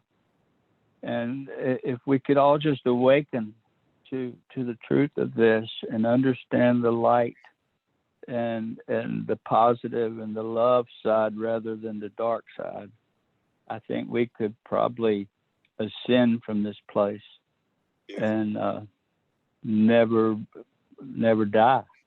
It's that possible, because we're an illusion. You know, Jesus said, if you had the faith of a mustard seed, you could do as good a works or greater than me. So what is he saying? Are we blind? Do we not see what, so I don't know. Yeah. Well, I think you're one of the people who are leading sort of helping the awakening, where people, I think you probably agree that you've come a long way from 2008 in terms of people actually saying, yeah, this guy's for real. Listen to this guy. That people are starting to acknowledge the fact that you have an important story and that people should listen to it. Yeah, well, I don't like to claim all that, but I do know that it's been quite the journey, and I have got to meet some of the most amazing people. I can't even begin to say on here, but let's just say I have souvenirs from Camp David and from some of the directors of the CIA and Jim, and just wonderful people I've met that have been friendly to my family when everything else we felt abandoned. It was people like Jim that came and told my kids, bring your kids here. Let's have a talk with them. If they doubt your father, bring them here and let's have a talk. So it was things like that I can never. I just wish I could tell more of that. I can't. You know what I'm saying? I understand that orb you see there. Because your family was having a hard time with the thing as well. I mean, in terms of what was going on. That's where Jim came in and sort of let them know that they should understand that this is for real. And because your kids had you live in a sort of a very difficult area in terms of telling such a story, that your kids had a real rough time. Yeah, and the teachers would call them up in front of the class and make fun of their father. My daughter, 10 years old, a baby coming home crying, got caught in front of her school. And so, those are the days of darkness. Yeah. But after the lady came, I met you. I met Diana 2 weeks later, and I met you, the next person, the very next person I met. When I got off the airplane, I sat behind you, right? Or right beside you. I was sitting with your on wife. the bus. And that started a friendship. And then when you came and the thing happened with Nellie, I wrestled with that. I wrestled with it big time. Was that a demonic entity attacking my dog? Yeah. And then a friend that you and I know suggested that maybe there was more to it that I should pursue. And so that's kind of what took me on a journey for the next, all these years. I've been pursuing that part, staying quiet, studying with these scientists and trying to help people that are sick. Yeah, I know the experience for me is people can say whatever they want. I was at Chris Bledsoe's house. I know what happened. People even say to me, did that really happen? What happened there? And I said, it happened exactly the way Chris is telling the story, or I'm telling the story. It actually happened. And it woke me up to say, it's almost like the experience where I know what happened. Don't tell me. I know this guy's the real deal, because it was just so bizarre. And we had a couple of other sightings, but the situation that happened there was just so out of the ordinary. It was just like, wow, I was just woke me up. So it was like a movie, right? It was crazy. Yeah, exactly. In fact, the movie people did want the photographs. They had to, when they heard the story as well, they sort of like, because I was sort of filming some of it. So what's this? This is an orb in the tree. You had can you tell the story about the orb? Somebody told you, I won't say who it is, but somebody told you to take a camera and shoot 5 photographs of the tree in the dark, and then this orb appears. No, not this one. This orb here was right where you and I was standing. Yeah. When Nellie had her incident. That's on the patio, right beside the fire pit. I was sitting in my one of those metal chairs with my feet up towards the fire, looking straight up, and I saw this, what I call an orb, a ball of white light in the sky, up high. It kind of flew over real slow, and immediately this thing appears out by the burning tree. But in the trees, the tops of them, you know how far that was away. So I watched it come all the way from out there, all the way to directly over my head when I took that picture. Wow. That was, and there's something in there. You can see it pretty clear. Wow. But you did have the experience with the orb coming out from behind the tree on the 5th photograph. Yes. Yeah. Yes. Yeah. There's a lot of orbs around that tree out there. Yeah. Yeah, there's a couple. This looks like some of the previous photos that other people are showing. Different size. size. The old ones. I have some that are, that's my good friend, Miss Jones. She's like 86 or 7. I met her and her husband died, and immediately she started having experiences. Wow. And so she came to a UFO meeting, and that's how I met her. Wow. And I still stay in touch with her all the time. But her husband came to visit her. That's at my new place here. And that same entity, I think, followed me here. And I see him. I have several photos of that smoke when it appears. You can see all kinds of faces in there. What is this that's one? That's the being, the video. There's a video there. Yeah. That was processed by Dr. McGuire's team. And they shortened it up so they could freeze frame it. So you see the orb on the left side. That orb appears in the video rotating and approaches me. I'm standing, the camera's to my right, and the lady with cancer's to my left. I'm in the middle, and the orb kind of approaches straight in my face. So it's right in my face, and it moves in the video. It appears, then a flash happens. You see that big white being come out of the orb, and then you can still see it, and it moves over out of frame. And then this lady experiences a miracle. Wow. You must feel like you had an honored life when you look back on what's happened, and there's not many people who lived a life with as much sort of interesting stuff as you've had. Well, it never stops. And maybe you can come down here sometime and let's hang out. And yeah, I'm planning to, because the flights are actually pretty cheap out of North Dakota. I will promise you I'll be there within the next, well, it depends what happens with this virus thing. They've actually stopped flights in the United States, but I've said numerous times, I'm telling Sinead, I said, if you want, because she's talking about going here, going there, I said, if you want to go somewhere, let's go see Chris Bledsoe. This is the real deal. This is, you can go to a CE5 event or whatever, But if you go there just to hear the stories and to see the events and places and things that happened, I think you're the best thing that I've ever come across in terms of teaching me what this is all about and the importance of it. And the time I was there, I mean, I had so many bizarre. We had the one I didn't even get in, the one with the dogs, where they were, you know, letting the dogs out 3 times. The dogs left out of the house and stuff. It was just like really, really a lot of stuff. And that's, I guess, why so many people come to you, is that almost everything, people start to get experiences when they're there, and they're not just like a light in the sky. They're actual very, very dramatic experiences where it's almost like they're trying to get out the message. Yeah, this is for real. And they want people to go out and tell the story, which I've done every chance I've gotten. I've tried to tell your story, to tell people, this is the real deal. Listen to what this guy's saying. This is important stuff. This is happening because I was there and I saw it myself. Let me tell you a little story that happened in Raleigh, Durham, on Falls Lake, which is it's a big lake in Raleigh, and it's the only real place that you can find some darkness, right? Yeah. And so I got there are groups in Raleigh that invite me continually, and we'll end up going to Falls Lake. To the parking lot is empty, got a good night's view of the night sky. Well, I met a group of people from there's one group that I would say is my Durham or Duke group. They're doctors and nurses and their friends. Yeah. And then there are others. But that particular group one night called me up, and there were 20 of them.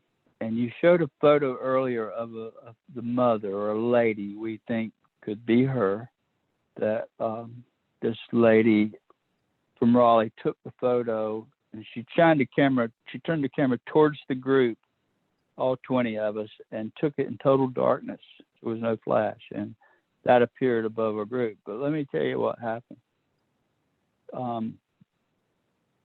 I was trying to tell everybody how we have to humble ourselves and think of somebody in need. Let's just, we can't make this about us. You can't go out and ask it to show up and, you know, so I feel good, I know you're there, or can just take pictures of you.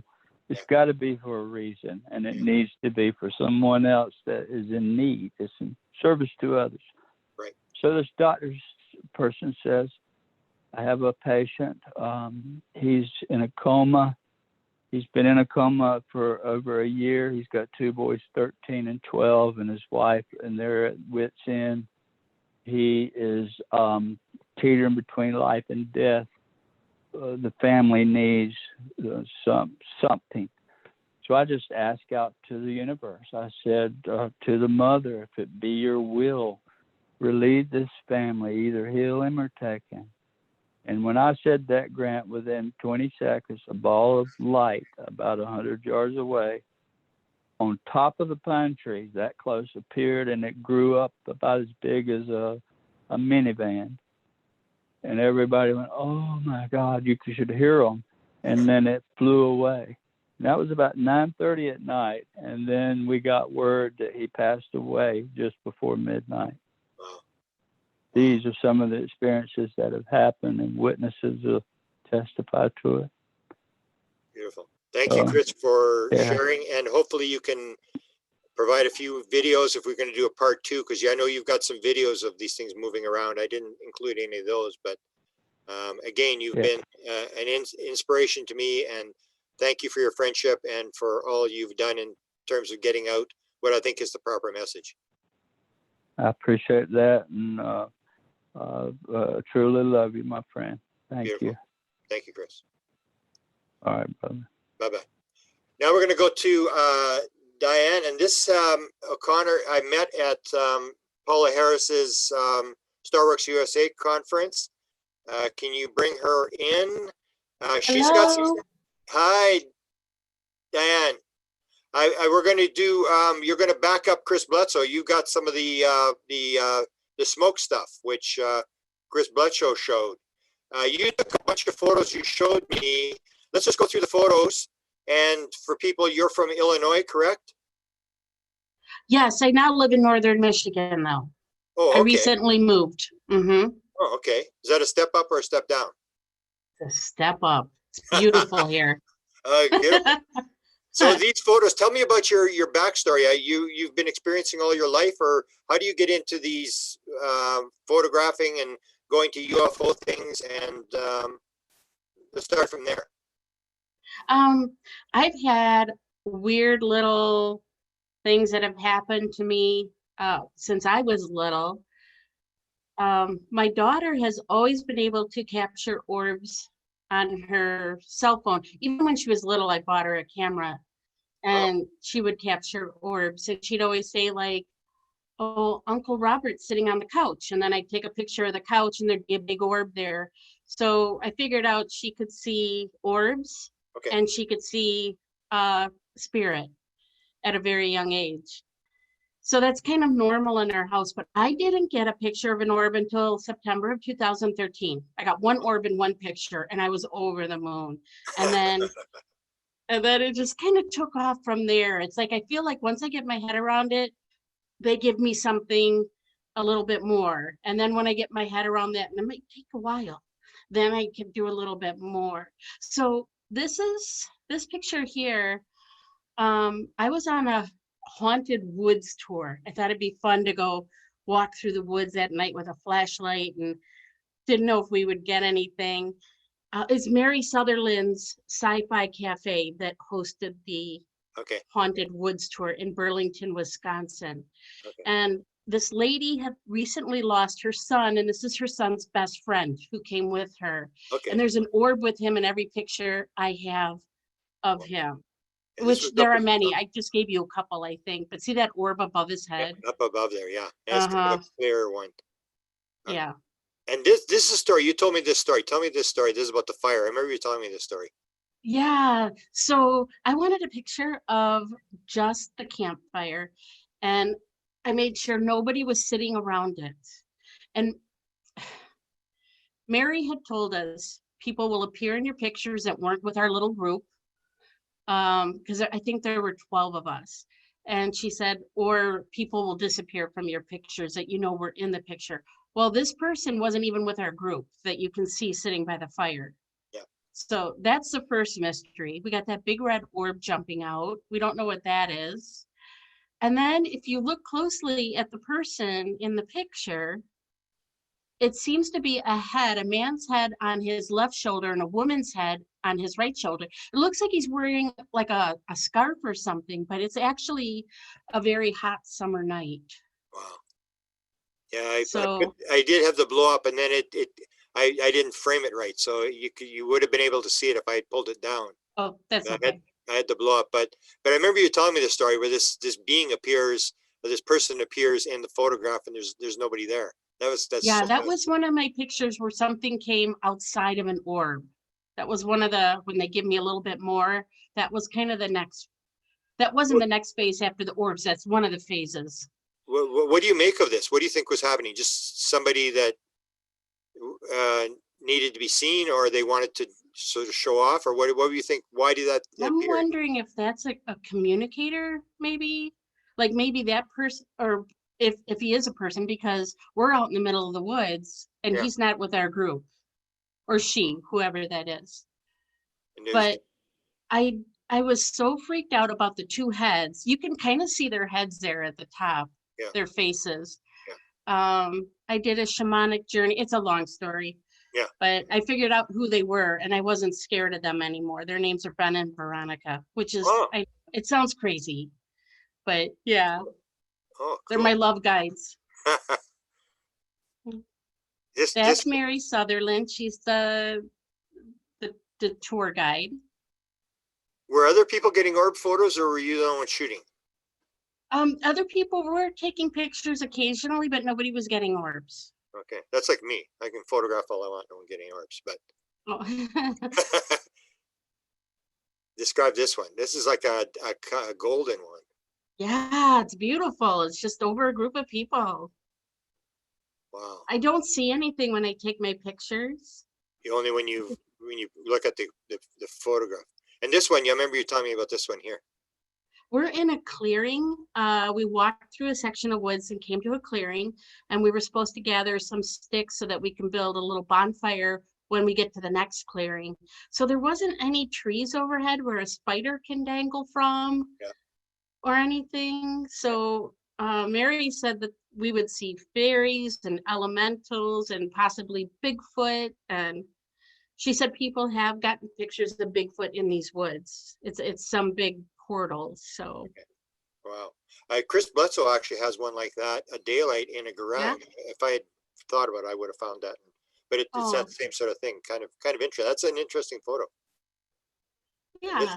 And this one, there's quite a few orbs in this one. Yeah, the one that's right above your cursor, not right above your cursor, but up in the, you just passed it. That one has a really good face in it. And the lady was wondering if that was her son that had passed away, the one that's on the ground. Okay, so you agree with Chris that the dead entities may have something to do with these orbs, or would it be all sorts of different things? I think it's all sorts. I think maybe it's a transportation mode. So this is the friend of the son that's kneeling down there, or that's the mother that lost her son. Interesting. And the picture she said looked like her son. Wow. In the orb. What is this here? Just something coming out with us. You got some good photos. I mean, like, wow. This one again, you get the one bright. Oh, this is when I took a group of my own friends and we went out there one night, and they're really big skeptics, and they're like, okay, show us your friends, Diane. And so I took a picture. When I showed them, they like ran back to the car. So is that right? No more comment on that? Was it only the one photo, or is there photos where? That's the only photo I took until they ran away. But then I got them to go back in the woods, and we got some fun pictures that night. So. So did you convince them? Are they? I did. There you go. Yeah. We're getting somewhere here. Good. Yeah. This one here. That's that kid again with that orb right by his side. Wow. Yeah, you can see the complexity when you zoom in on them. That kid took that picture. He said, "Can I borrow your camera?" And he took about 5 pictures, and that was one of them. Wow, that kid was amazing. That golden thing there, you're talking about this thing here? Yeah. Wow. No clue. And what did he think? How was his reaction? I don't even know if he saw it. He just gave me back my camera and said, thanks. Wow. That's a Minnesota orb. Minnesota, cool. Yeah, that one I had to get out of the car. I knew I had to go take a picture in that spot. Wow, that's got it's almost like the sun. It's like I got a corona around it. Yeah, and the teal blue, it almost looks like eyes with a yellow center. Yeah. Some people see different things inside the orb. Interesting what people see. I love hearing about what people see. Fascinating. When they look at a picture. And here's what you saw in the Chris Bledsoe photos. You saw this sort of, and you took these as well. So what would you call these elementals, or what's your interpretation of this? Yeah, possibly. But did you notice, do you have the smaller, like when you're not zooming in on that picture? I don't think so, no. Okay, because at the very top, it's really tall up in the sky. And then at the top, it looks like there's a big alien head looking down at him. Wow. It's a fun pic. And then this almost looks like a dancing lady or something right in the front. Yeah, and that's kind of unique where you're getting piles of them where and that's the same sort of thing where you see this, it comes in with the orbs where you suddenly get this appearing as well. And the Gaia, I think I've got 2 shots from the Gaia film where this appears in their film. And when I saw it in their film, I'm like, oh, they got it too. It's like. This one's kind of crazy though. If you go back one, this one, you see the swirl of smoke like going up her back, and then it kind of goes to the right. Yeah. If you tilt your head to the right and look, you can see a big head right there. It's like it's zipping around, leaving this white smoky trail. Oh, see, can you see him? To me, it looks like a salamander, like a snake head to me. Some people have said that. Yeah, even with the ribs, when you see the ribs of the jacket there, it's almost like the ribs, and then his little arm is hanging down there. It's kind of unique. So is this? Did you see this when you were filming this? No. Wow. Yeah, that's significant because this keeps appearing, and it seems to be when something is appearing or something's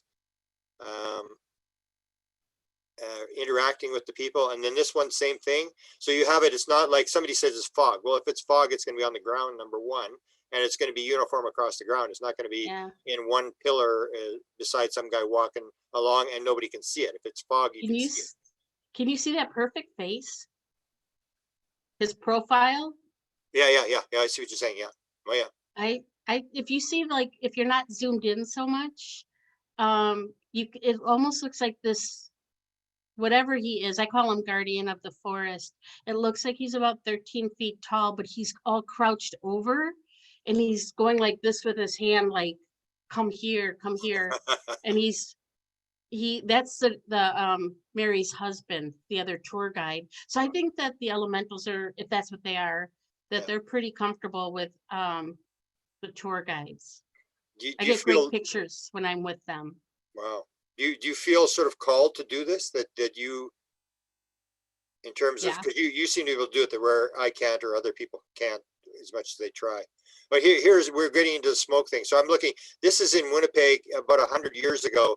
They were doing physical seances, and they were photographing. This is a camera array of a doctor who had set up this thing, and you see there they start getting these sort of smoke things in their. It's like ectoplasm stuff.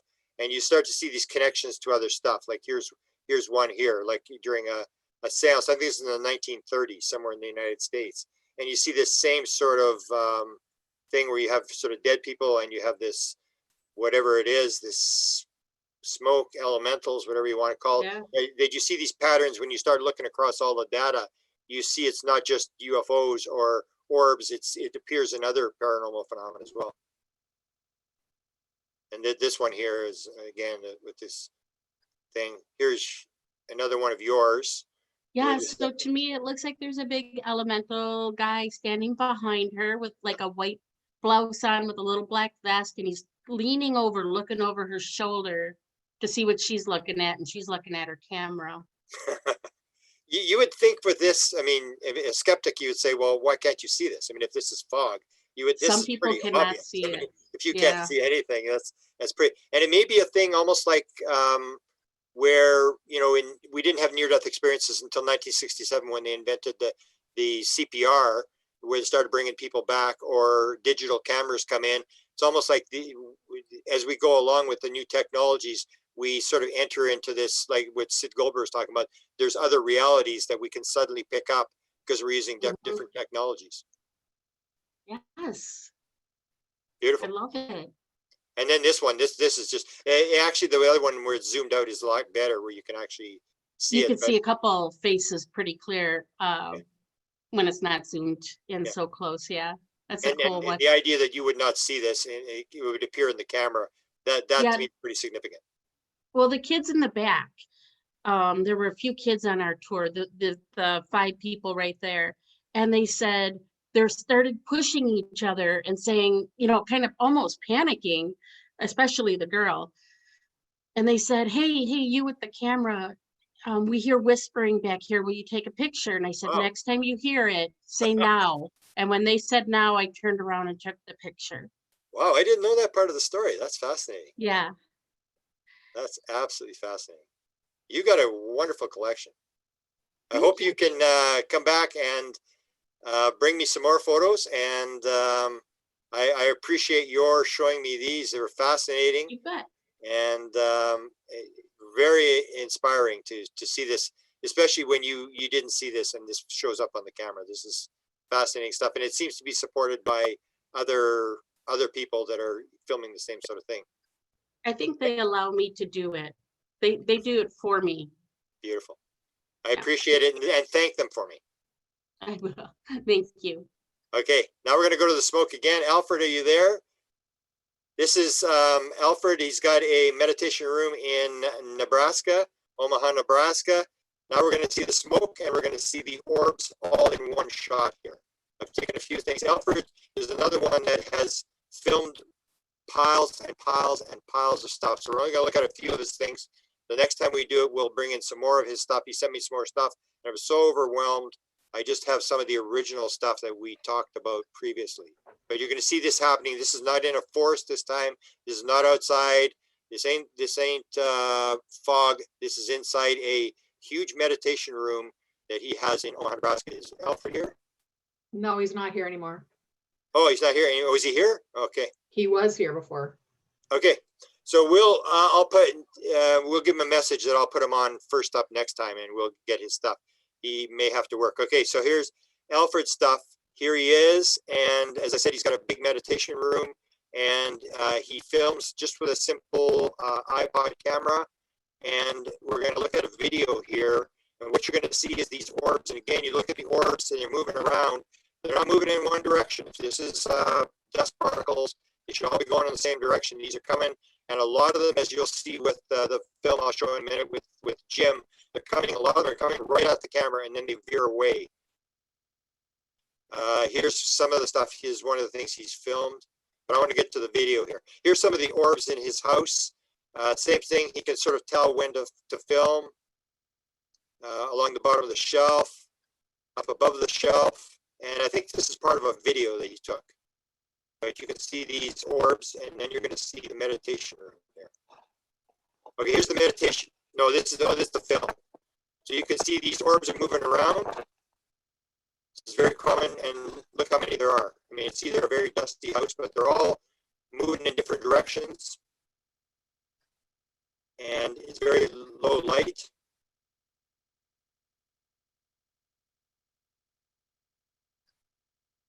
Now we'll go to his meditation room.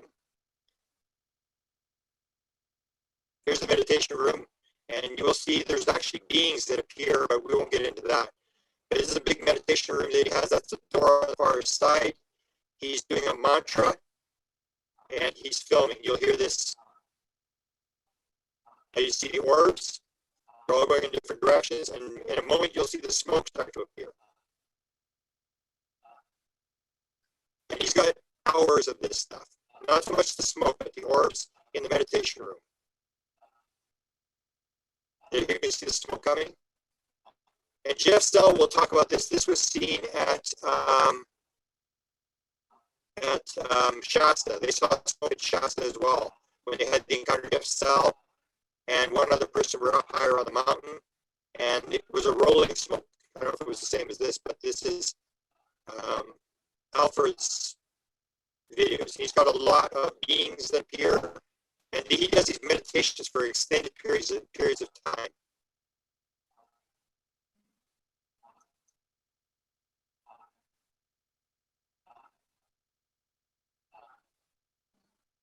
Well, the smoke is gone, but the orbs are still flying around. So it would be the idea that if you do a meditation, you sort of open the filter and you invite them in, and they start to appear. So we'll bring up Alfred next time first. This is the one that I have in Winnipeg. We're getting near the end here. This is Jim Schaefer. He was going to come on. His health is not that good, and he had problems with his computer, but he's agreed to let me show. I've known his story. This is an incredible story. This is the one that anybody wants to tell you, this is dust. This one just blows this apart. Jim had a number of events. He's the one that has 5 terabytes of material on cameras, on memory cards, all this kind of stuff. He's been filming for years. I've known him, and he used to send me these videos. So he's filming in his bedroom. All he has basically is sort of the light from the TV, and he has here's the big green, the blue one. And at one point at this video, there's actually a face. You can see the face as this blue one comes in. So he comes right at him, and then flies away. So he has these blue ones. But he would send me these videos of these orbs. It was like, oh, another one orb, and it's orbs and orbs, and these orbs are flying around his room, and just piles of them. But nothing really significant happened until, well, he was seeing, he had beings, he had all sorts of events. Here's another video, and he would send me piles of these things, with these videos moving around the room. And he is an experiencer. He has As I'll show you, he has the marks on his body. And I forgot to put in the one slide. He has the slide where he wakes up with this Y-shaped cut in the crown of his head. And he said to me, "Why would they do this to me? Why would they do this to me?" And I said, "I don't know, maybe they're trying to get your attention." He wouldn't pay attention. And so they said, "Let's give him something that he can't deny." And he actually went to the doctor. He was so embarrassed by this thing appearing in his head, in the back of his top of his head, that he didn't go and get it stitched up. But he did show it to his doctor. And then after this orb appears, his doctor knows about this event that happened in his head. When he gets cured, he's going for a cancer operation, and this tumor disappears, which I'll show you in a second. He goes back to the doctor, and he said, the doctor just said, "Play that again, play it again, play that video again." His doctor was sold. The oncologist basically said, "No, this doesn't happen. What's going on here?" But here's some of the things that he's gotten in his room, and you'll see multiple orbs, different conditions. Here's the light coming from the ceiling that he picked up the one time. It doesn't go to the floor. It just comes down from the ceiling, and you'll see this is where the orb comes from, where he gets healed. And he's got cancer. He's got lymph node cancer in his neck. He has a huge tumor on his neck. And I asked him, I said, "Were you actually praying to be healed?" And he said, "Yes, I was. I wanted them to help me." So you'll see piles and piles of these orb pictures, which he would send me over and over again, coming from the floor, which if it's dust, it should be going the other way. In the hallway, hard to see because it's against the thing. Orbs appearing on his dog. He would photograph his dog. Orbs would appear on his dog. You can see here's a clear one on the door. Now here's the one. Now you can't see it on the fast one, but this is the one that. No, this is a different one. This is another orb one. We're going to get to the one he plays. The orb one you're going to see will be played in regular time, and then he slows it down into slow motion speed, and I'll play it a couple of times. Here's some more orbs. Here's the one that came right at the camera before. This is the shot at the 7-second mark where it was freeze framed. Here's this is a stomach thing that he had.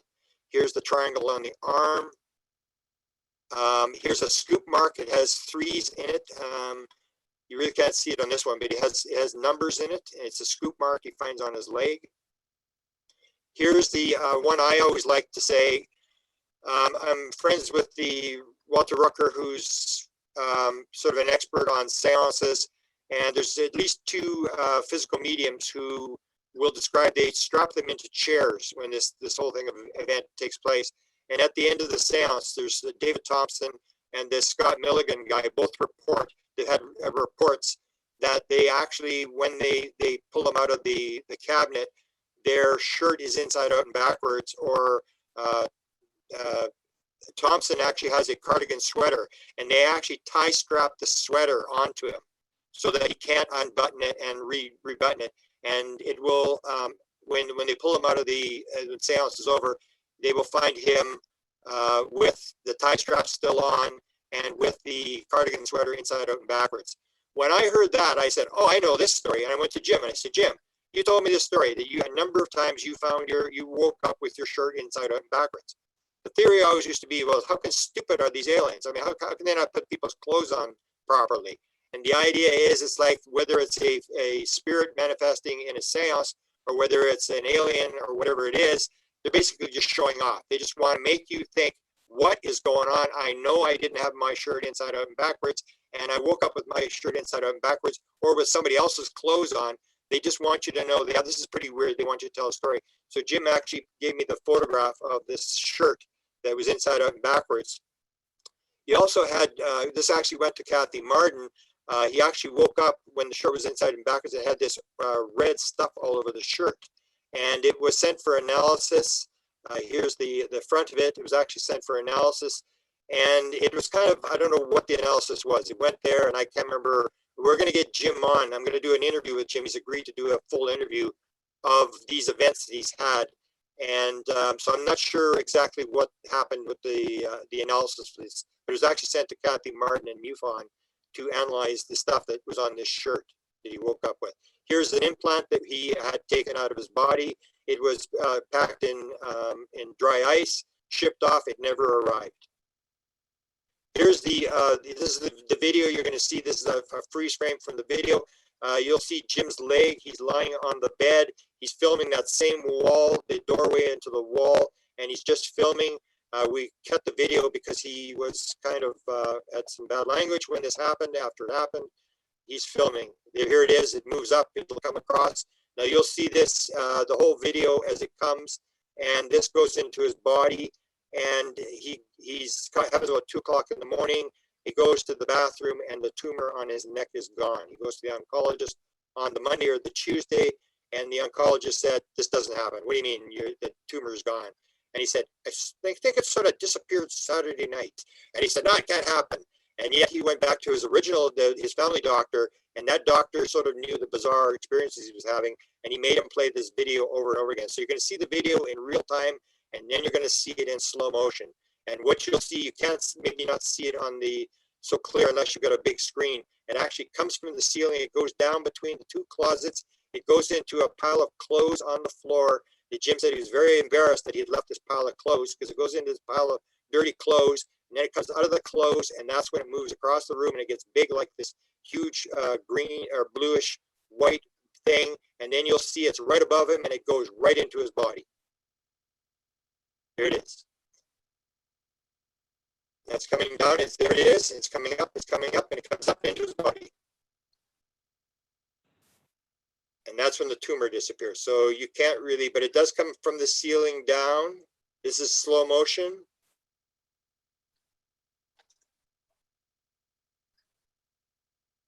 Here it's coming down. He's following down. It's into the dirty clothes. Here it comes.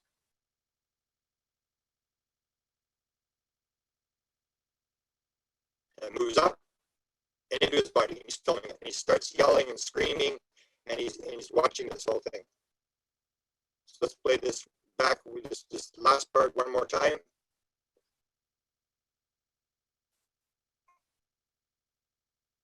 And then I'm going to go to the last experience here. But Jim is going to do an interview. He's agreed to do an interview. In fact, I've got a little piece of an interview that he did with me here, but it goes up and into his body. And it's filmed with, I think, an iPhone 6 or 7. Okay, now this is an analysis. They took the orb and they did some sort of analysis with it. That's the analysis of the orb. Here's the video that we do.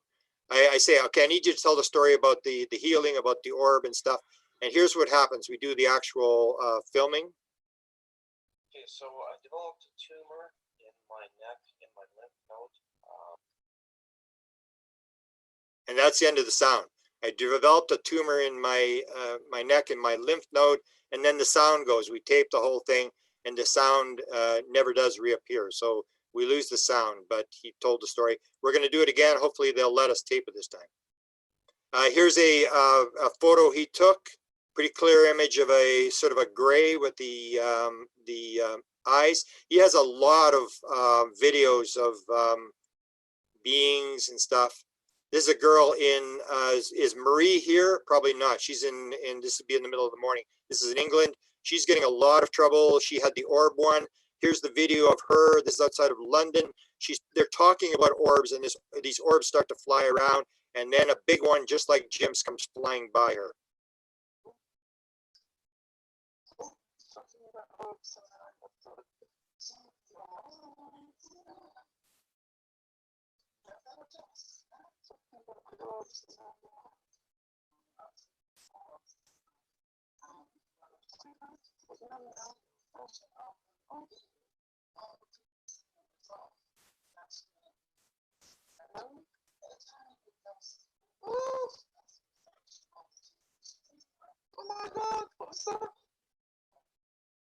So we'll play it back. So this thing comes in, they're actually talking about orbs being dust. And then this big, huge one comes zipping through the frame from left to right.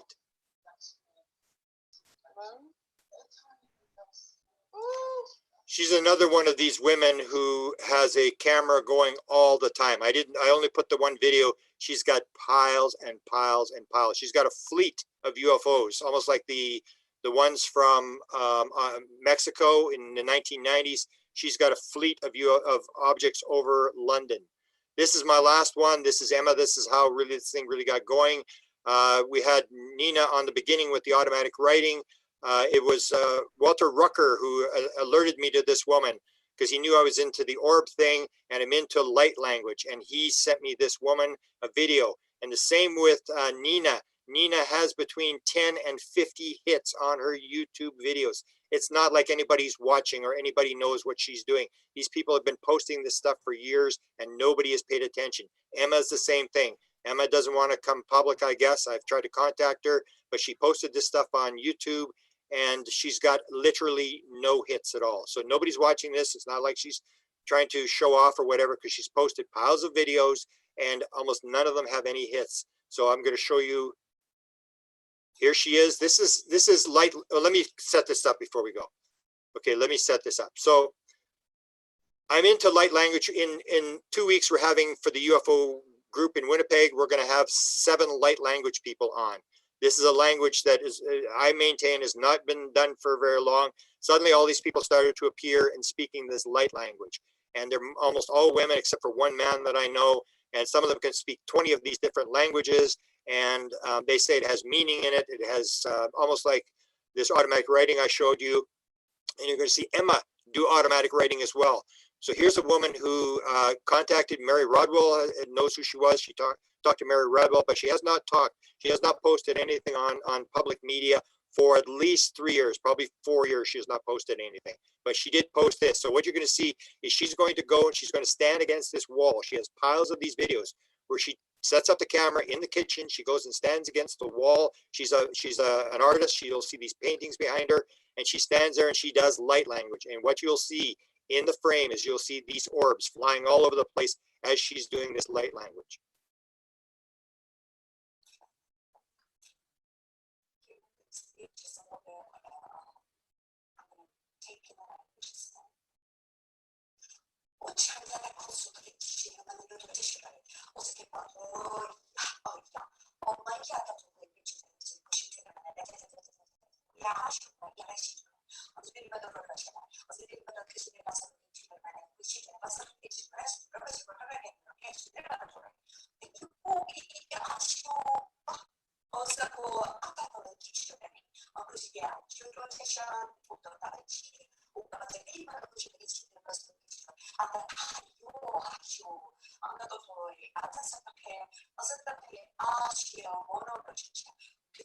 So that's one.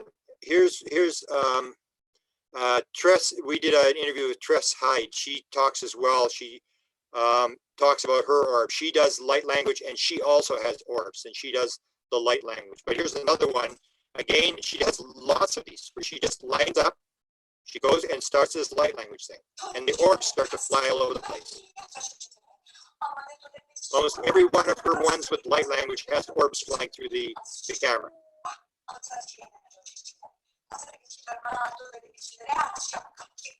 And this woman is not public. She doesn't appear to have any intention to come public.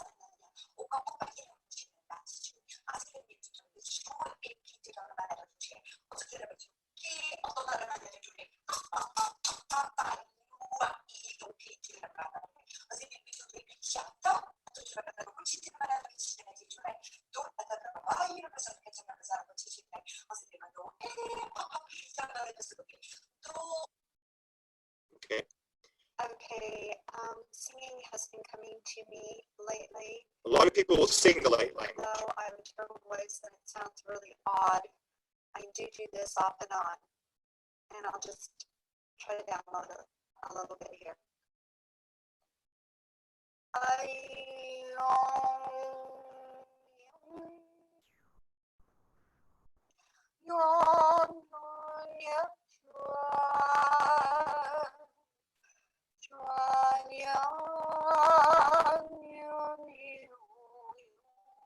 So the question is, why would you be posting stuff if you know nobody's watching it? Here's the light. Let's set this up for properly. Okay, we're almost to the end here. So here she's going to show automatic writing that she's getting, and she knows which beings she's dealing with. And she talks about how this light language thing works. And it's almost like Nina at the beginning, she just has to write this, and she starts to write, and you'll watch her do this automatic writing here. I'm going to try to hold this camera like this, but it'll be shaking and moving, but I don't know how else to get the whole picture in. But this is me writing, and I don't meditate or anything. It just comes in.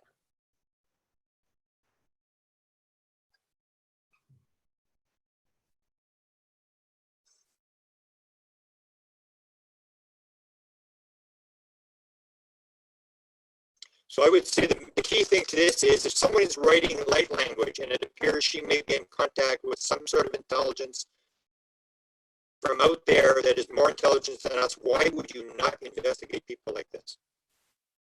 There's absolutely no chance that she's making this up. This looks very much like Nina's language. A lot of the symbols, Ron Johnson has seen the symbols. And as she points out, it has lots of dots. That's pretty common with a lot of these alien languages. And there's a lot of these people who just have to put this stuff out. They're writing. They really don't know what it means, but they're writing all this stuff.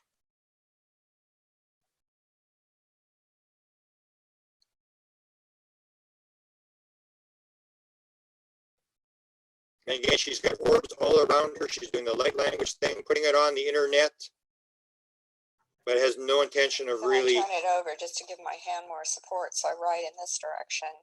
No intention of being famous.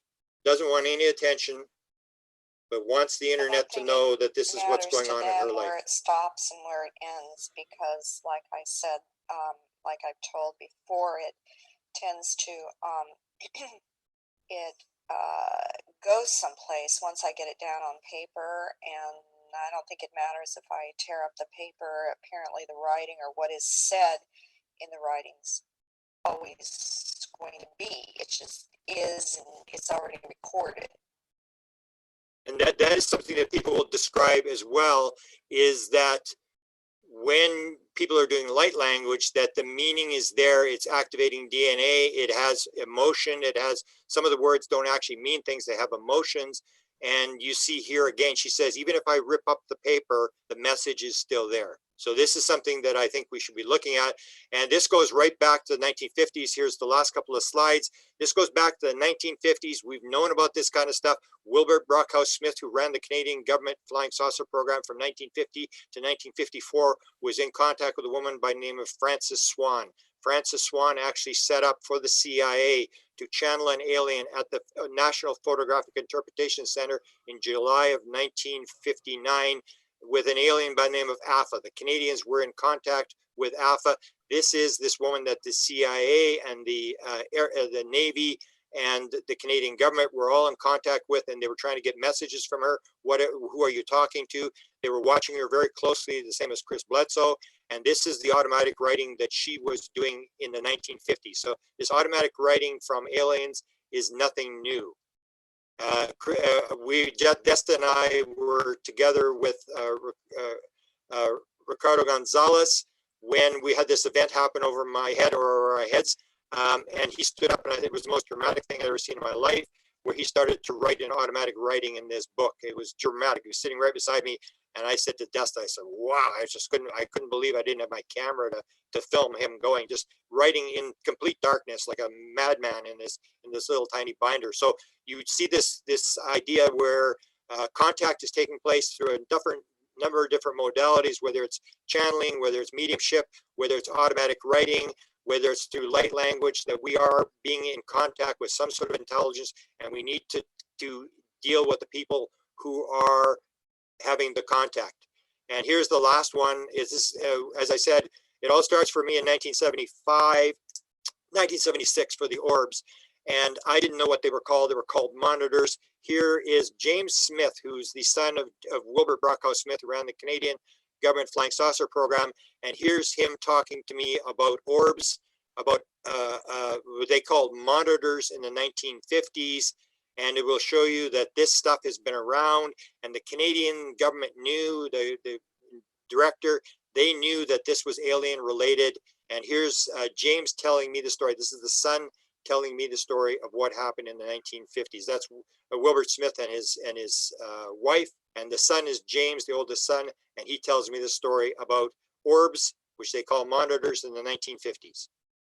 Oh, he wrote, I just give you this, the front, Wilbur Smith wrote a book called A New Science, and it said, assembled by Wilbur Brockhouse Smith from data obtained from beings more advanced than we are. He was pretty open about the fact where he was getting his material. At our home, when this Flying Saucer Club met in the basement, there were basement windows, and on many occasions there would be small monitor saucers looking in the window, listening to what was going on. In terms of size, maybe 30, 36 inches across, thick, rather looking like a jelly donut. I came out of the steps out of the front porch one evening, just after dark, and came down the front steps, and there was one sitting on about 3 feet off the front lawn, where he could look in the window and monitor what was going on. And we sort of stood there and looked at each other for 20 or 30 seconds or so, and then it just took off straight up. And the grass underneath it was virtually completely sterile for the next 10 years. Nothing would grow in this green patch. Nothing. Similarly, in the trees at the back of the side of the house, again with access to a window, our neighbors used to complain, Smith, keep your saucers in your old trees, because these things would sit up there and virtually burn all of the leaves and branches around them. There'd be a great dead clump, dead hole in the middle of 2 or 3 trees. Access to the windows. That's it for tonight. If you want to be on the list for it, provided, I'll see how many questions there are. If there's a number of questions people want to ask, I will invite whoever wants to come back on the panel. I'll stay out of it. I'll let people on the panel answer the questions that people have. If you want to be on the list, you need to be on the YouTube page. You go to subscribe and then click on the bell beside and go all. You'll get a notification when we go live and when we do a new one. We're going to do the question and answer. Hopefully we're going to do the light language thing, which we have these 7 light language people on the, I think the 12th, the second Tuesday of May. And we've got some other stuff coming up. So if you want to be on the list, get on. I thank you for your time. It's a little bit long, but there's an awful lot of orb stuff, and half the stuff I didn't even stick in there. So thanks a lot for showing up, and I appreciate your time.